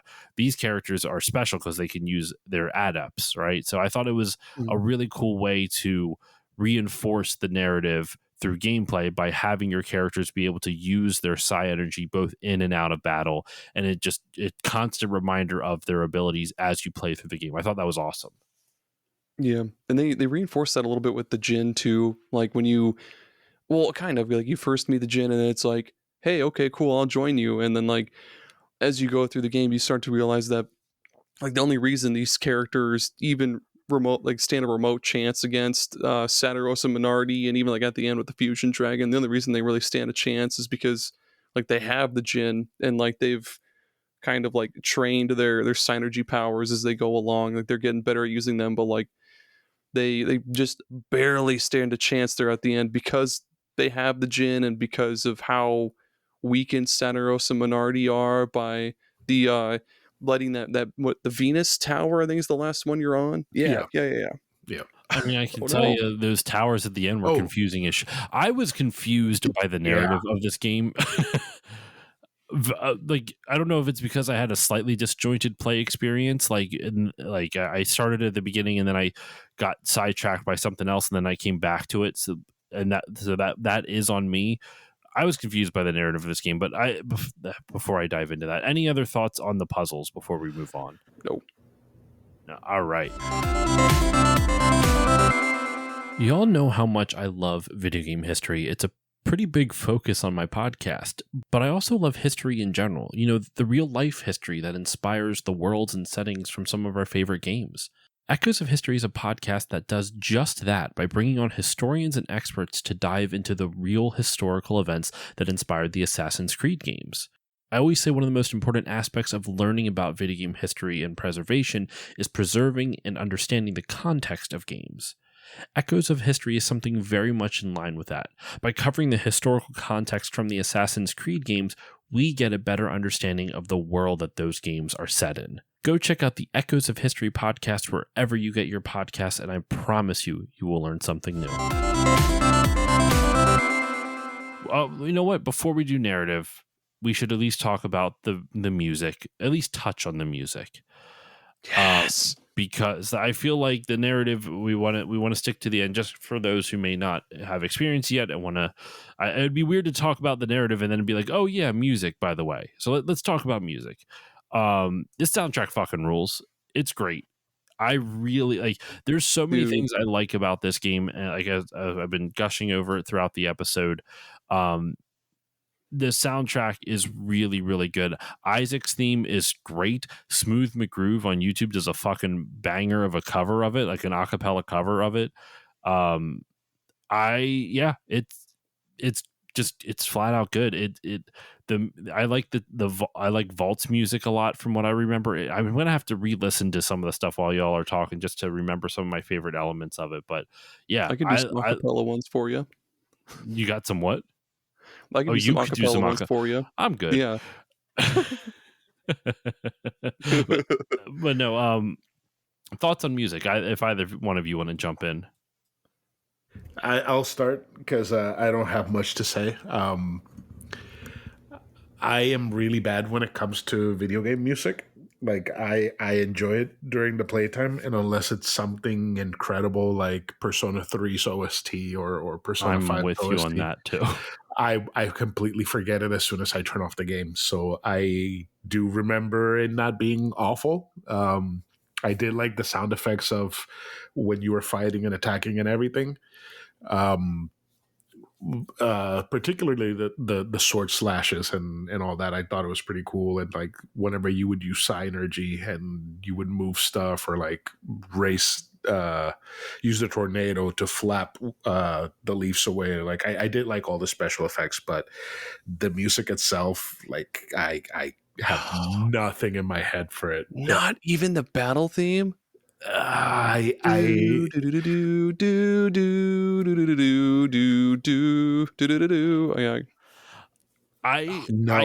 hum it to you. I'm bad. Like I think one of the reasons like games as a kid stick with you so much more is because you play the same games a lot more often, right? Like for us as adults, we generally play a game and then move on.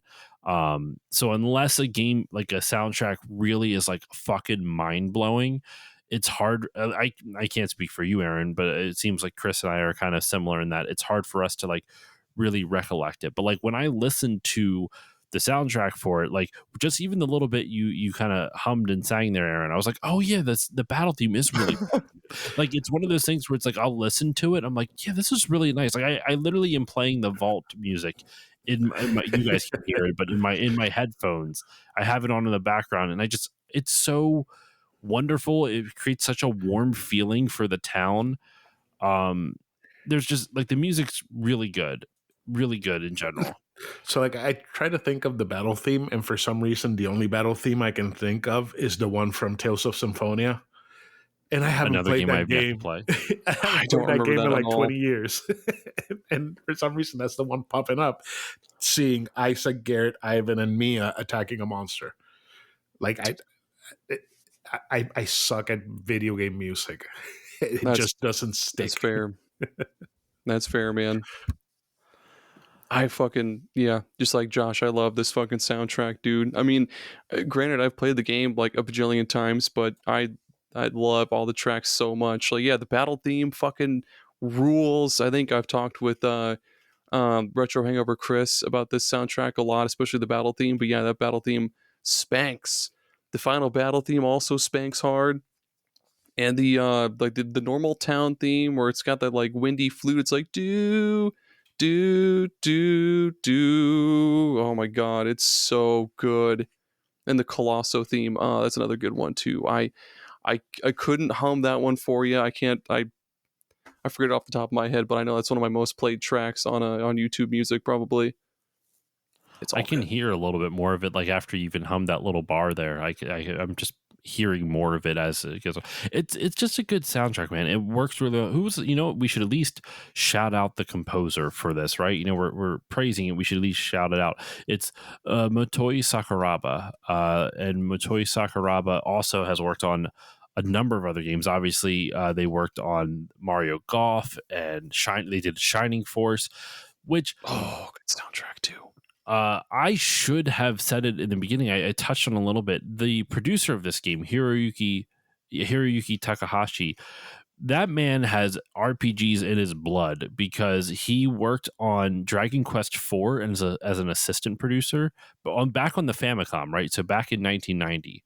Then he did Dragon Warrior 2, which I want to say, which was the NES version of Dragon Quest 2.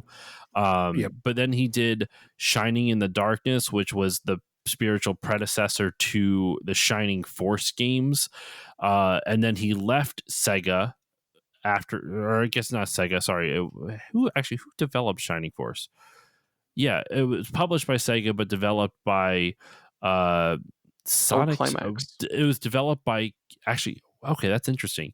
So Camelot, the developers of Golden Sun, I guess at one point in time were named something else, because the link for the two developers on Shining Force are Climax Entertainment and Sonic Software Planning, but the link to that on Wikipedia goes to Camelot. So I don't know if one dissolved into the other, but Camelot didn't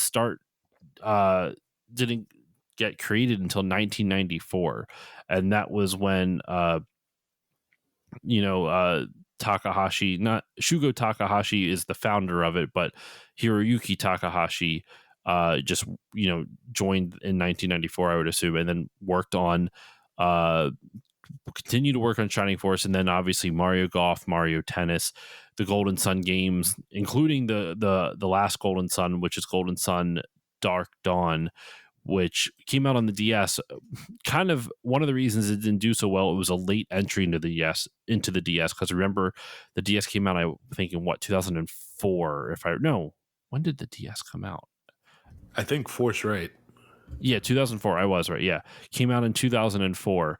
So that's right. I did my Nintendo DS episode last year. Yeah, it came out in 2004. So that's 6 years into the life cycle of it, and by that point, obviously, the DS was dying at that point, so it came out just a little bit too late.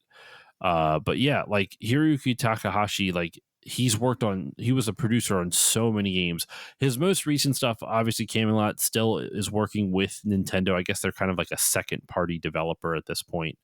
I'll have to double check. Actually, does anyone own Camelot? No, not that I can see. They're just kind of like a second party developer. Their most recent game was Mario Golf Super Rush for the Switch. Oof. And Okay. they also did Mario Tennis Aces, Mario Sports Superstar, Mario Tennis Ultra Smash, which I had no idea there was a Mario Tennis game for the Wii U. It sucks. Oh my It's God. terrible. Did Nintendo force Camelot to fall off? It's possible. I mean, I don't know. I've heard people like Super Rush. Yeah, Mario Tennis Actually, no, Aces is it's good. got middling Yeah. reviews, but still, I don't know. Anyway, I'm getting lost in the weeds, but yeah. So back to the composer, because I was thinking about it when I was looking at credits. I wanted to shout out Hiroyuki Takahashi, because when I was looking at his credits, I was like, holy shit, the man's been around for a while. But I guess everyone who worked at Camelot Software probably has also worked on a lot of the stuff that Hiroyuki Takahashi did at one point. I would assume so. But Hiroyuki Takahashi is currently the president of Camelot. But anyway, so Motoi Sakuraba, tons of credits. Batten Kaitos, Tales of Rebirth, the Tales of games in general, Tales of Eternia, Star Ocean, Second Story. Shit, that's a good one. I don't know if they did the first Star Ocean. I'm trying to see. Yeah, they did. They did the original Star Ocean. They did Tales of Fantasia. Valkyrie Profile. Holy shit. A lot of credits, man. And their most recent one was they worked on the music for Eiyuden Chronicles, which was the spiritual successor to Suikoden, thank you. Yeah. I was blanking on the name there for a second. Aaron, you said Tales of Symphonia? Yeah. I think that's probably why I would picture Tales of Symphonia. That's why I said it. Yeah. I think that's probably also kind of like the way the Tales of games kind of show their battle system, their battle animations. Kind of reminds me a little bit of Golden Sun. That's true. Just a very, very, very. It's a lot more dynamic, at least. So I've only played Tales of Symphonia, and I didn't get very far. So I'm going to have to. I know what was the first one was Tales of Fantasia, I believe. Or was it? Yeah, Tales of Fantasia. I believe was the first one. The Destiny ones came out, and then they go from there. Yeah. Anyway, the music fucking rules. It's great. I didn't get a chance to read it in time for the episode, but farther on in this interview, they do talk that I've been referencing. They do talk about the composer. They do talk about the music in here. Actually, you know what? There seems to be a quick section. I'll just read it real quick. The quality of music in Golden Sun is excellent as well. It feels like a full display of Motoi Sakuraba's power as a composer. Have you known him for a long time? Yeah, he's an extremely easy... Oh, this is Shugo Takahashi talking. Yeah, he's an extremely easy person to work with. People like him who can handle anything you throw at them and return something creative to boot. They're very rare. So there seems like there's a lot of mutual respect between these two here, at least the developers and whatnot. Anyway, I think we are ready to move on to the story, though. The final section of this episode, now that we're going on for like an hour and a half, the story. Like I was saying, I played this game very disjointedly. Like when I first was talking with Chris about it, I'm like, hey, I'm starting to play this. And I think I messaged you like months ago. I'm talking like April. And I'm like, I'll probably beat this in like a week. And then I didn't fucking touch it for like 3 months. I played a little bit of it and then didn't touch it. And then messaging him like, hey, I'm finally starting to back up. And that's when I did finally beat it. But like, because of that, it was hard for me to remember a lot of the stuff from the early points of the game. So much so that when we were talking off mic, you guys were mentioning about alchemy, and Chris, how you hate like the alchemy shit in like stories, and I'm like, and I said to both of you, there's alchemy in this game. I fucking forgot entirely. Yeah. Yep. Yeah, but it's like such a minor plot point, and it doesn't really get touched upon until almost at literally the end of the game. Only in the beginning and the end. Yeah, it's like it. Like I started the game, right, and you do the whole intro scene, and then you go meet the old man, who I don't trust that old man for Kraden. I can't. He gives me secret bad guy vibes. I there's something wrong with him. Anyways, when he starts talking about it, like I turned off the switch and I texted my wife, and I was like, holy fuck, this game is about alchemy. I am going to hate every single second of it. Luckily, it wasn't, so I didn't. What about alchemy do you not enjoy? So, I guess the stereotypes, the cliche and the tropes around it, I should say. What about it don't you enjoy? Who hurt you, Chris? So to me, it feels like it's a cheap storytelling mechanism, like a a MacGuffin for this is the bad guy's ambition. This is why we got to stop him, because he's going to make himself immortal, or he's going to turn all the lead into gold, and or something stupid like that. So to me, it just feels like a cheap storytelling mechanic. Like we couldn't come up with anything more creative, so let's just make alchemy.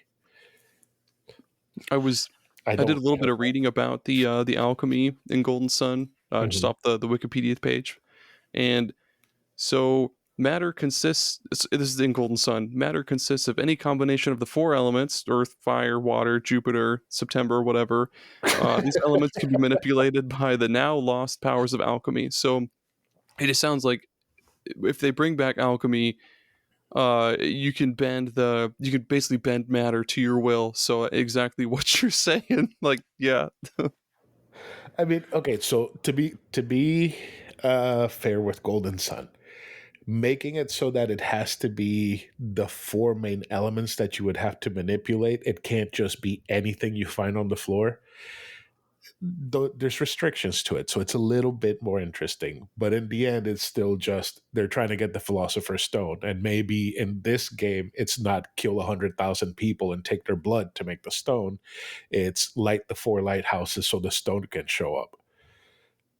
Which it's different, but it's still the same thing.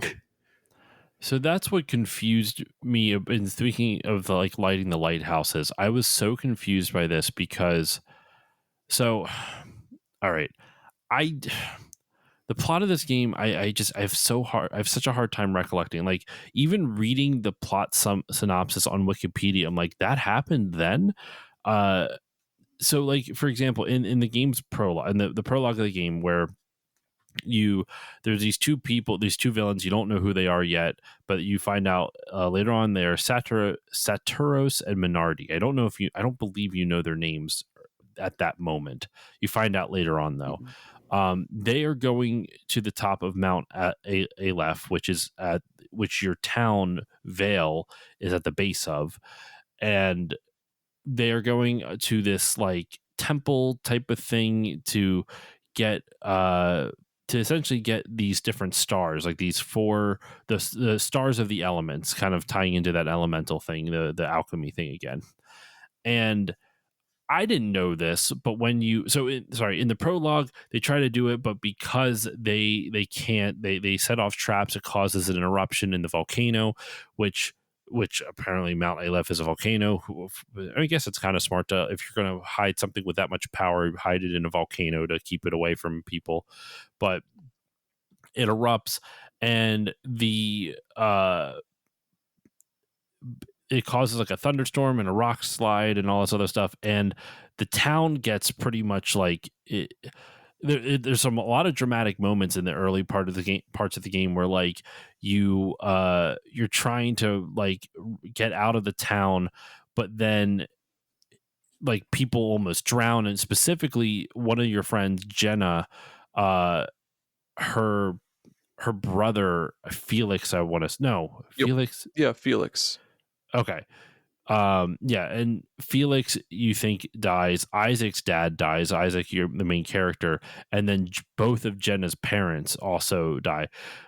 Felix is Jenna's brother, if I remember correctly, Yes. right? Yeah. Yep. So it flash forwards 3 years later, and you kind of realize, like, you aren't quite sure at the beginning of that moment, like, during the eruption, like, who all actually died. Did they just get hurt, or, like, what? But then it flashes forward 3 years, and you realize, like, yeah, they all died. And 3 years later, now you are actually going to join your teacher. So Isaac is kind of like the main character. Garrett is his best friend. Jenna is another character. But Jenna stays in the town, right? It's only Isaac and Garrett that end up leaving for their quest. But they follow the teacher Creighton to Mount Aleph, and that's when they're confronted by Saturos and Minardi, the people who caused it to erupt beforehand. And you find out that they are being assisted now by Felix, who you thought was dead, but is actually still alive. And Alex, who the fuck is Alex? I don't remember who Alex is. He's just some Mercury adept, I believe. They don't They don't touch on that a whole lot. Also, Jenna goes with you to Mount Aleph, and she gets kidnapped by Satiros and Minardi, and that's why you have to give them the stars, so That's they don't right. kill And her. Jenna is constantly being like, she is with them the rest of the game. Yep, her and Creighton. Are kidding? Yes, that's what it was. So I apologize, listeners. Like I said, I played this very disjointedly, so that's on me. But the thing with the elements, completely forgot. The other thing that surprises me here is that so I do remember when you are going into, you know, Mount Aleph, and you're trying to, once you find out they're after these like stars of the of the elements, pretty much like you're trying to stop them, and Felix coerces you into giving them 3 out of the 4 stars that exist. I thought it was only 1. I don't. Why was there 3 stars up there? I'm also confused as to how Satiros and Minardi, like back then, I as full grown people, they couldn't get through all these traps and shit. But Isaac and like an A old bunch of man, kids, a bunch of yeah, just a fucking bunch of like kids, yeah, preteens. they managed to get through it like hunky dory. I still don't understand that. I don't know. I'm just very confused by a lot of this setup here. I think that's why I'm saying we're like I think the storyline, at least in this game, I'm sure it gets better in the second one, is kind of meh.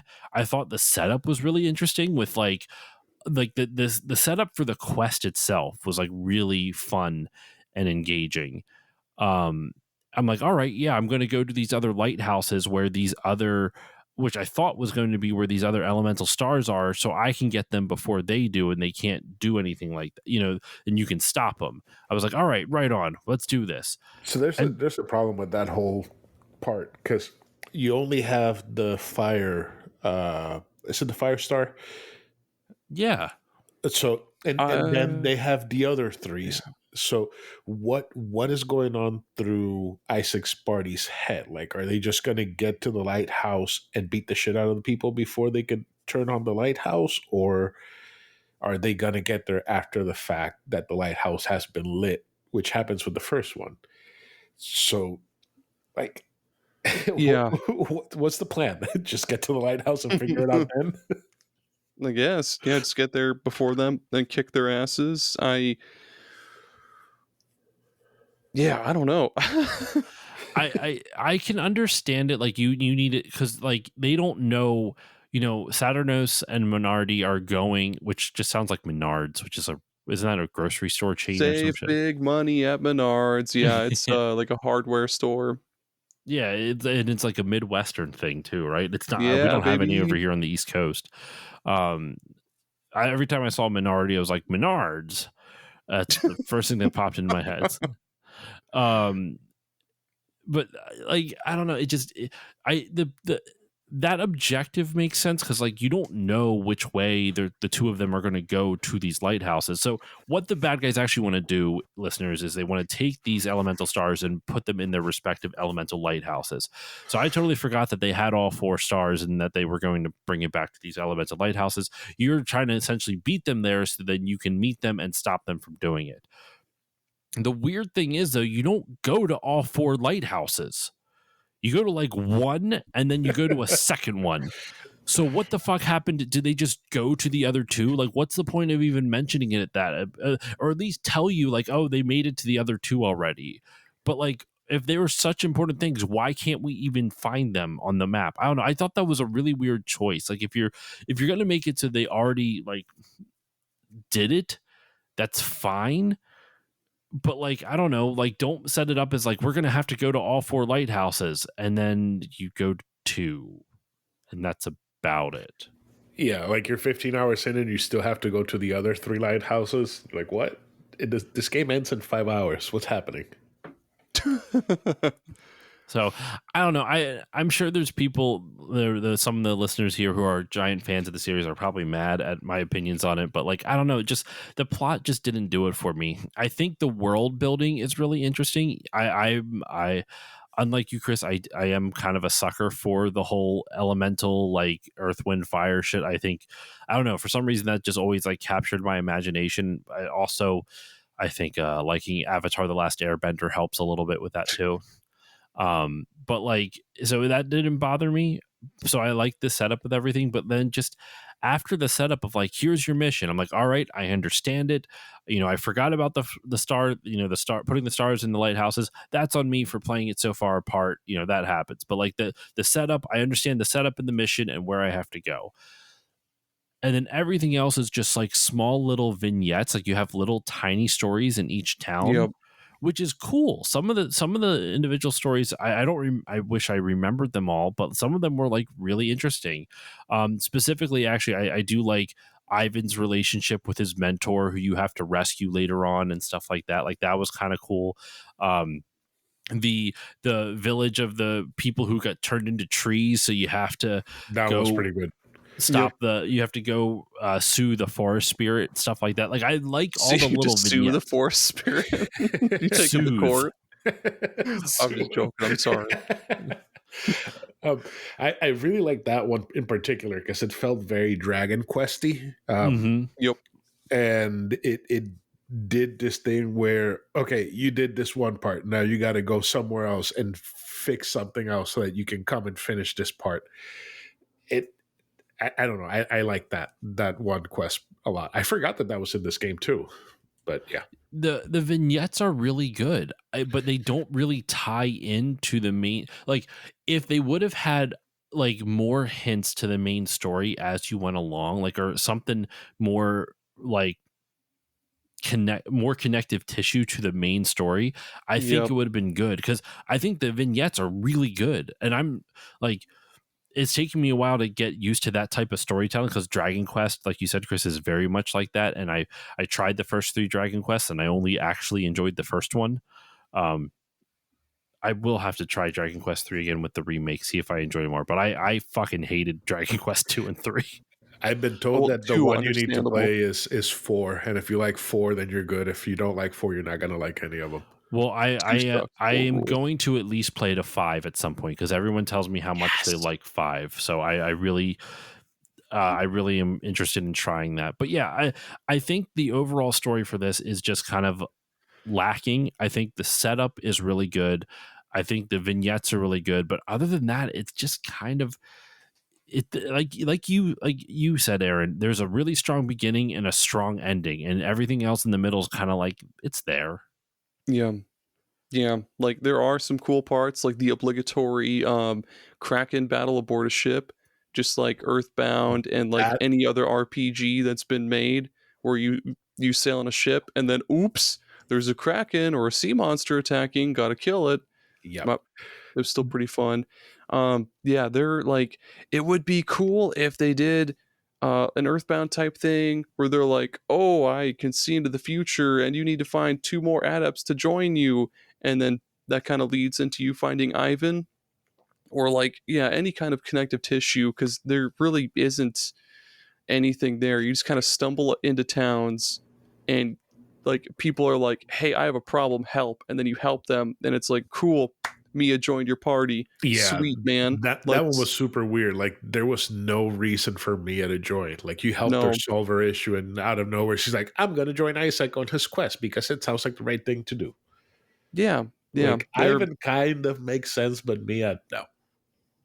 yep, Ivan's does make a lot of sense. Mia's was just kind of contrived, and that's I don't mind that so much, because so many games do that. Where like, dude, fucking Dragon Quest 2, it's all like the people that join you is just fucking because.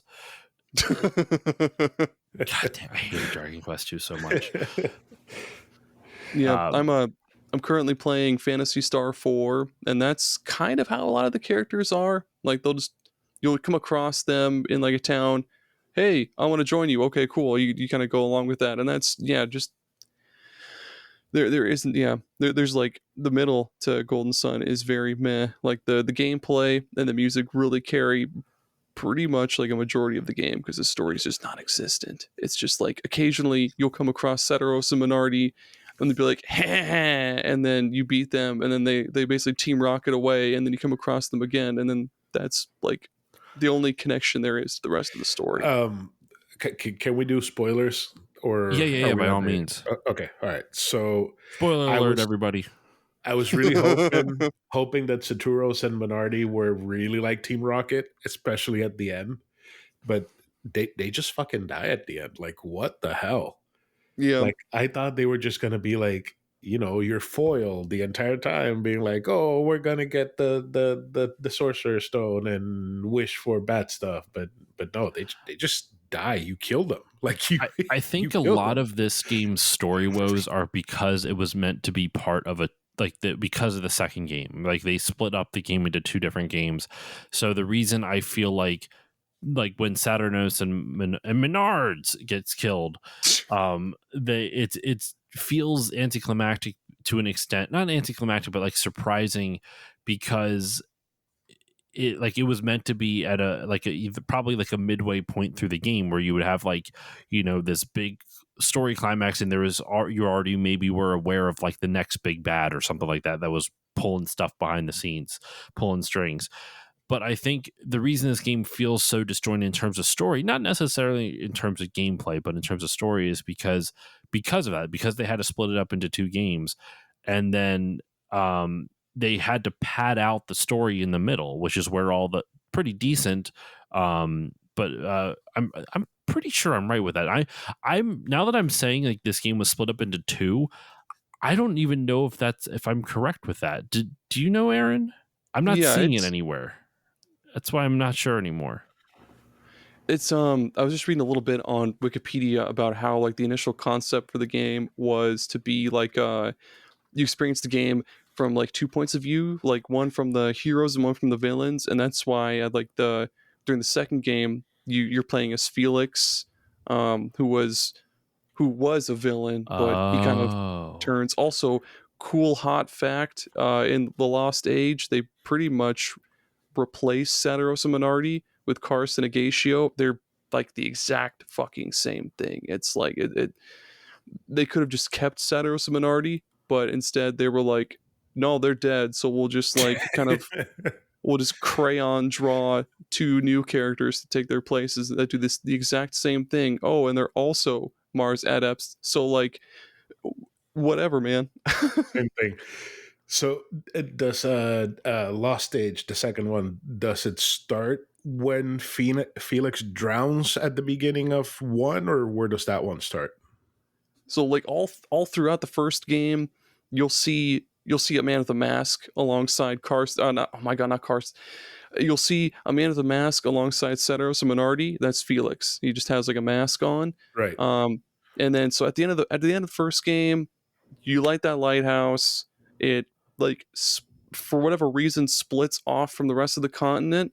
And the Lost Age literally picks up right where that leaves off. Okay. Okay. All You right. pick up as Felix. You play the game as Felix with Jenna and Sorry, and two other I characters. found a Reddit thread with source links to like interviews and stuff like that. This was meant to be one game. They split it up into two due to limitations to the GBA. So I wasn't pulling that out of my ass. I was just worried that I was like spouting stuff out that I wasn't 100% sure of. Yeah. So I I apologize. I did not hear what you just said because I was trying to make sure I was right with this. No, basically Okay. the second game starts off where the first one ends. Okay, and that makes sense then. If they split this game up into two, why the story feels so disjointed? It was probably meant to be like obviously longer than what they had here, but I bet you they would have probably condensed a lot of this. I bet you they probably padded it out by at least like a quarter or a third, right? And then the second Yeah. game would fill in the rest, but then also add more type of thing. They did do a lot of padding because, man, these fucking characters won't shut up. Especially in the beginning of the game. When I was a Oh kid, I man. was like, I fucking hate how long they talk in this game. And then like after that first part where they kick you out of Vale, it's like sweet, smooth sailing. No one's talking. No, then they just keep talking, like the whole Bobby area. That, oh Yeah. man, Bobby wouldn't shut up. Then when you had to go to the desert and find Sheba, same deal. Nobody would shut up. Then when they gave what's it when at the end, right at the end, when Isaac and Garrett are leaving, and Garrett's like, we need to go find these people. You need to shut up and let us go. And they're like, oh, I'm so sorry. Yeah, please leave. Like, even to the end, they would not shut up. Yeah, there's a lot of dialogue like that where it's just like, we need to go do this. Yes, we need to go do that. I agree. Let's go do that. Okay, we're off to go do that. It's so redundant sometimes. Like, oh my God. That was my biggest complaint, like having to read the same thing over and over again, just hammering it home. Like, I don't know if it's because baby's first RPG or what, but that drove me nuts. Yeah, I mean, you could just be part of the padding. Like, I don't know. I could totally see it as a combination of like, we need to, kids, baby's first RPG type of thing. But I don't know. Either way, I don't have much else to add to the story for this game. Do either of you have any final thoughts on the story? And then if not, feel free to go into final thoughts on the game. Chris, I'll start off with you. Any final things to say on the story? Yeah, one last thing to say on the story. Let me get my notes from Golden Sun. Dora, you're a big boy now, Isaac. Why don't you go on your own? Isaac, no. Dora, you're a big boy now, Isaac. Why don't you go on your own? Isaac, no. Dora, you're a big boy now, Isaac. Why don't you go on your own? Isaac, no.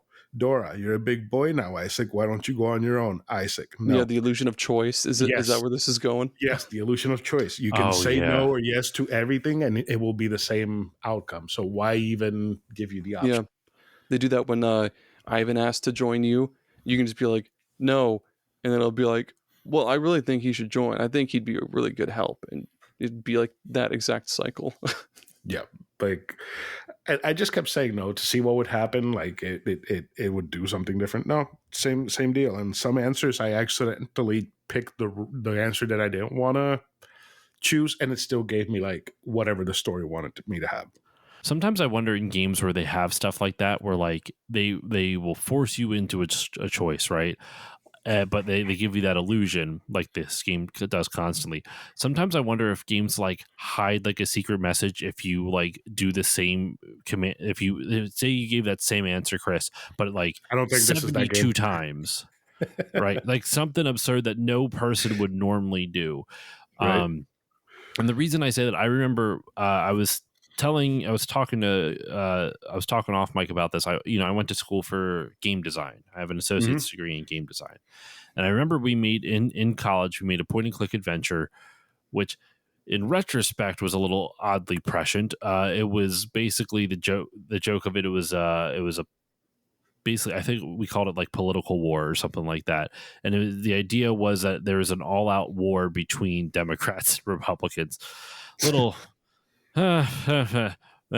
anyway, yeah, it's a little crazy, but so there's the joke of it though is that there's a big like convention to like kind of make peace, but you play as like this news reporter who doesn't want that to be a thing, so you have to sabotage the convention. And so it's a point and click adventure where you kind of walk around this convention center just trying to fuck things up to eventually cause an all out political war. That was kind of the joke of it. This was also back in like 2008, 2009. That sounds like something you would play on Newgrounds. Right. Oh, it was very much, it looked like that too. It was very rudimentary graphics. But the reason I bring that up in reference to like, what if you clicked on the same command 72 times? When we were play testing it, our programmer had his little cousin play it. And one of the things you could do to like, fuck up the convention was that you unscrewed all the seats. Like you took all the screws out from the chairs in the auditorium. So everyone would sit down and it would just kind of fall apart. Right. And you're only supposed to do it for like, 3 or 4 times, because obviously you wouldn't want to really do that. It would be boring in a gameplay thing.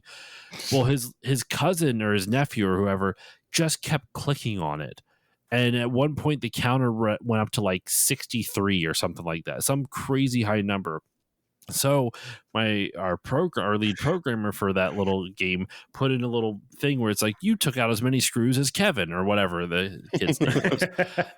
And so ever since then, I'm like, I wonder when the game railroads you into choice like this, if I said no like 82 times, is it going to be like, no, you stupid son of a bitch, you're doing this and there's no more options now, It's like like that one secret wall in Elden Ring when the game came out that you had to hit it like 122 times for it to break. oh Something yeah, I remember ridiculous seeing like that that. video. That was wild. So I don't know. It reminded me of it, and I always enjoy that story just because that was honestly back in 2008, 2009. That was a really fun, clever idea for a game, a really fun, silly point and click adventure game that now is sadly a little bit too on the nose. So, Yeah. but anyway, yeah. So any other thoughts on the false of the illusion of choice in the game? Nope. No. Yeah. No.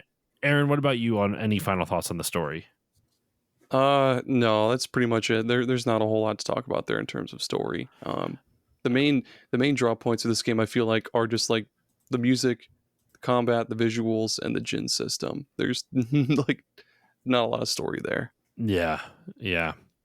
And the same goes for me. I don't really think there's much else to say. I guess the end of the game pretty much has you going to the Venus lighthouse, and it does get activated.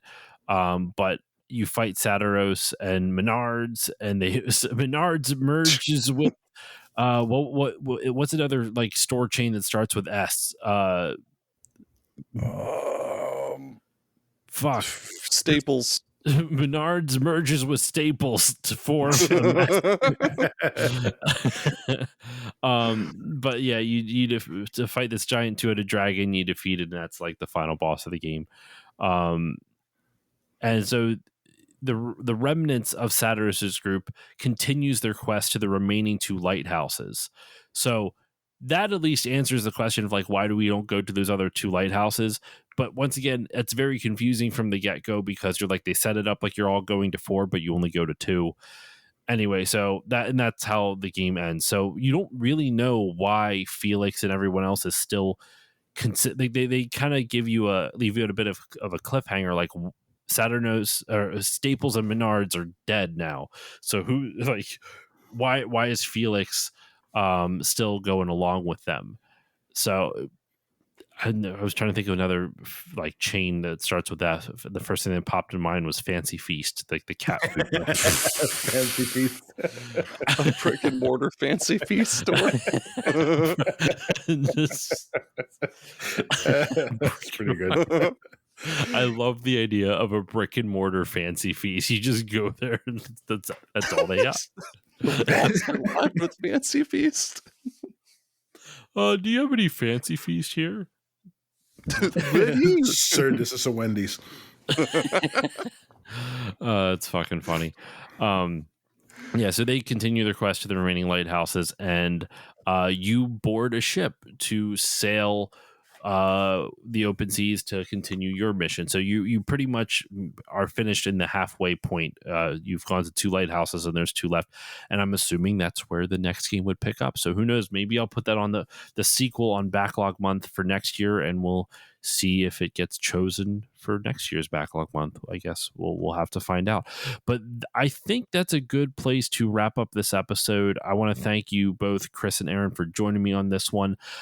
Before we go, any final impressions, like in parting words, like about this game? Like Aaron, I know this game means a lot to you, so anything you want to say about what this game means to you? And Chris, I guess, how was your first experience with this game, like first full experience, I should say? So we'll start off with you, Chris, and then Aaron, I want you to have the final word because I feel like the person that this, it means a lot to you. So I want you to kind of send us off before we go into plugs. So Chris, we're starting off with you. Final thoughts on the game. To be honest, I gave this game a 7 out of 10 on my personal scoring because it's a good game underneath all the qualms and everything that I have with it. It's a pretty decent game.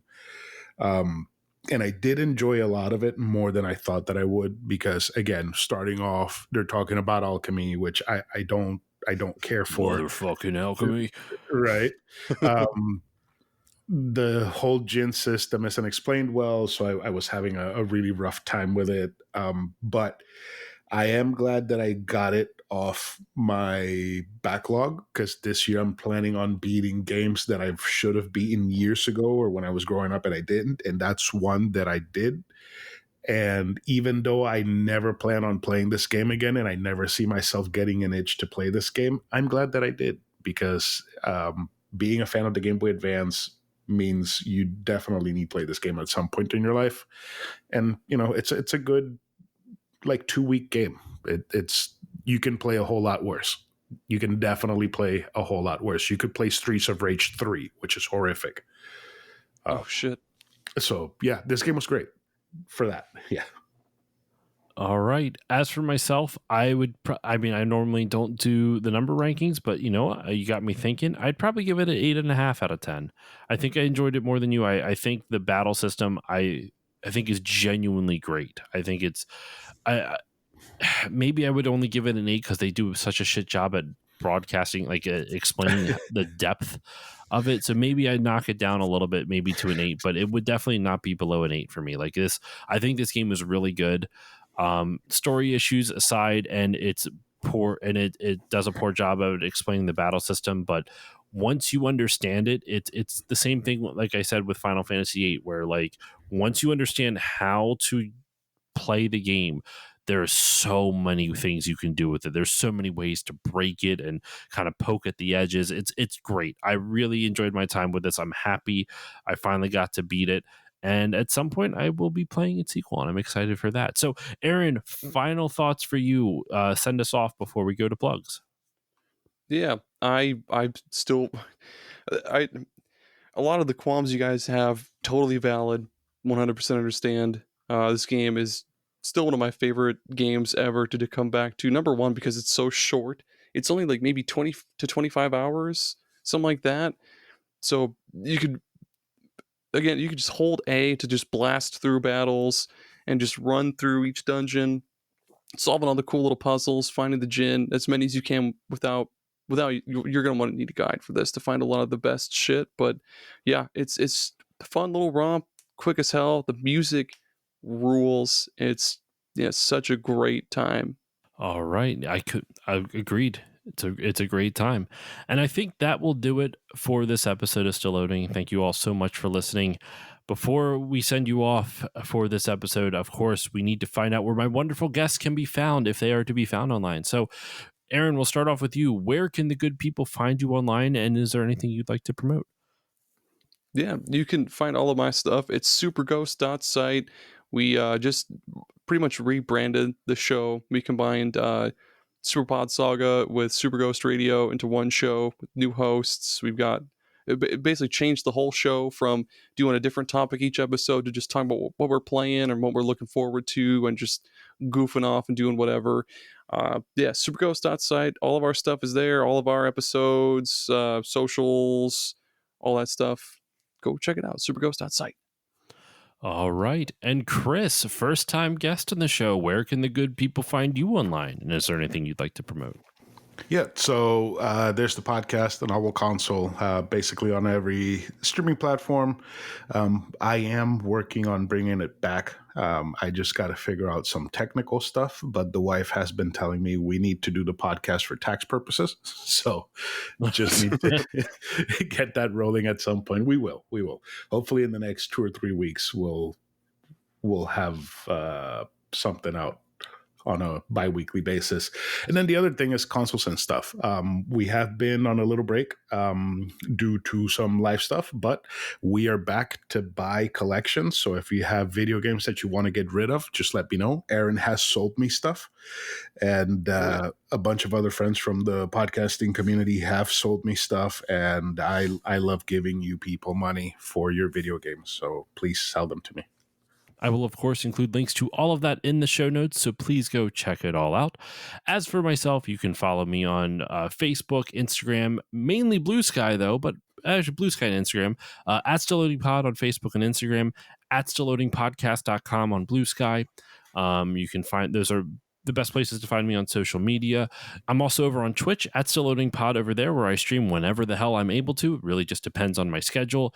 Lately, I've been streaming live at the time we're recording this. By the time this comes out, you'll have already heard the episode on it. It would have been last week's episode. I don't know why I'm shouting out my live streams when this episode's not coming out until October. And now you get to know a little bit behind the scenes of the out of order that I'm playing this. But yes, I do stream on Twitch at Still Loading Pod over there whenever I'm able to. Usually Saturday nights at 8 p.m. Eastern Standard Time, depending on schedules. But yeah, if you want to support the show, though, you can do so in a number of ways. The easiest way, and it's free, is to give it a 5-star rating or review on whichever podcasting app you use. It helps more people find the show, and it always makes me feel warm and fuzzy to read some kind words every now and again. And if you really like the show, there is a Patreon, patreon.com/stillloadingpod. For as little as $1 a month, you get all the episodes a little bit earlier with better audio quality, as well as access to patron voting rights, which helped pick this episode, as I've been saying all Backlog Month. Patrons voted for the 4 games that I'm covering this month. So if you would also like to become a patron and help me pick the 4 games for Backlog Month, that poll happens every January, and it gives me like 10 months to work through all 4 games, depending on their length. So but then I also do quarterly polls as well. So that's all available at the $1 level. For $3 a month, you get everything I mentioned prior, plus patron shoutouts, which you heard at the beginning of this episode. For $4 a month, you get all the previous tiers, plus 2 mini bonus episodes every month. And for $5 a month, you get everything. You get all the things that I mentioned before, plus access to my monthly movie podcast, which by the time this episode comes out, I'm trying to think, yes, it will still be going on. I think it'll be the last episode of it, but then I'll be switching topics. But it is still family, my monthly Fast and Furious movie podcast, where all the guests who join me aren't just friends. Their family. And the month this episode comes out, we will be covering Fast X, and then we'll be moving on to some other franchise or maybe TV show or whatnot. It just really all depends. So that is all over at patreon.com/stillloadingpod. Oh, and there's also a whole James Bond series, Still Bonding, all 25 James Bond movies, all for only $5 a month. Anyway, that's it. Patreon.com/stillloadingpod. And that's all the time I have for you on this episode. Thank you all so much for listening. Chris and Aaron, thank you once again for joining me. Yeah. Anytime, man. And with all that said, listeners, I will see you all next time.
On this episode of Still Loading, this isn't Pokemon.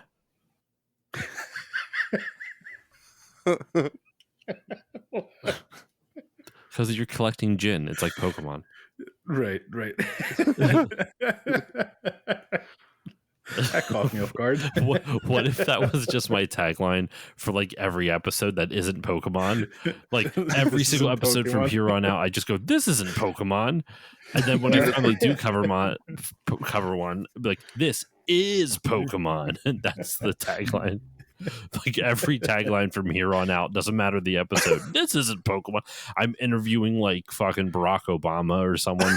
This isn't Pokemon. Barack Obama. Barack's like, actually, Josh, Digimon has several nuances to it that are. I gotta agree with the former precedent. Yeah, Digimon is better than Pokemon. Holy shit, that's a hot take. One I agree with, kind of. This is all going into the outtakes at the end of the episode. Yes. Absolutely. All right, let's get started.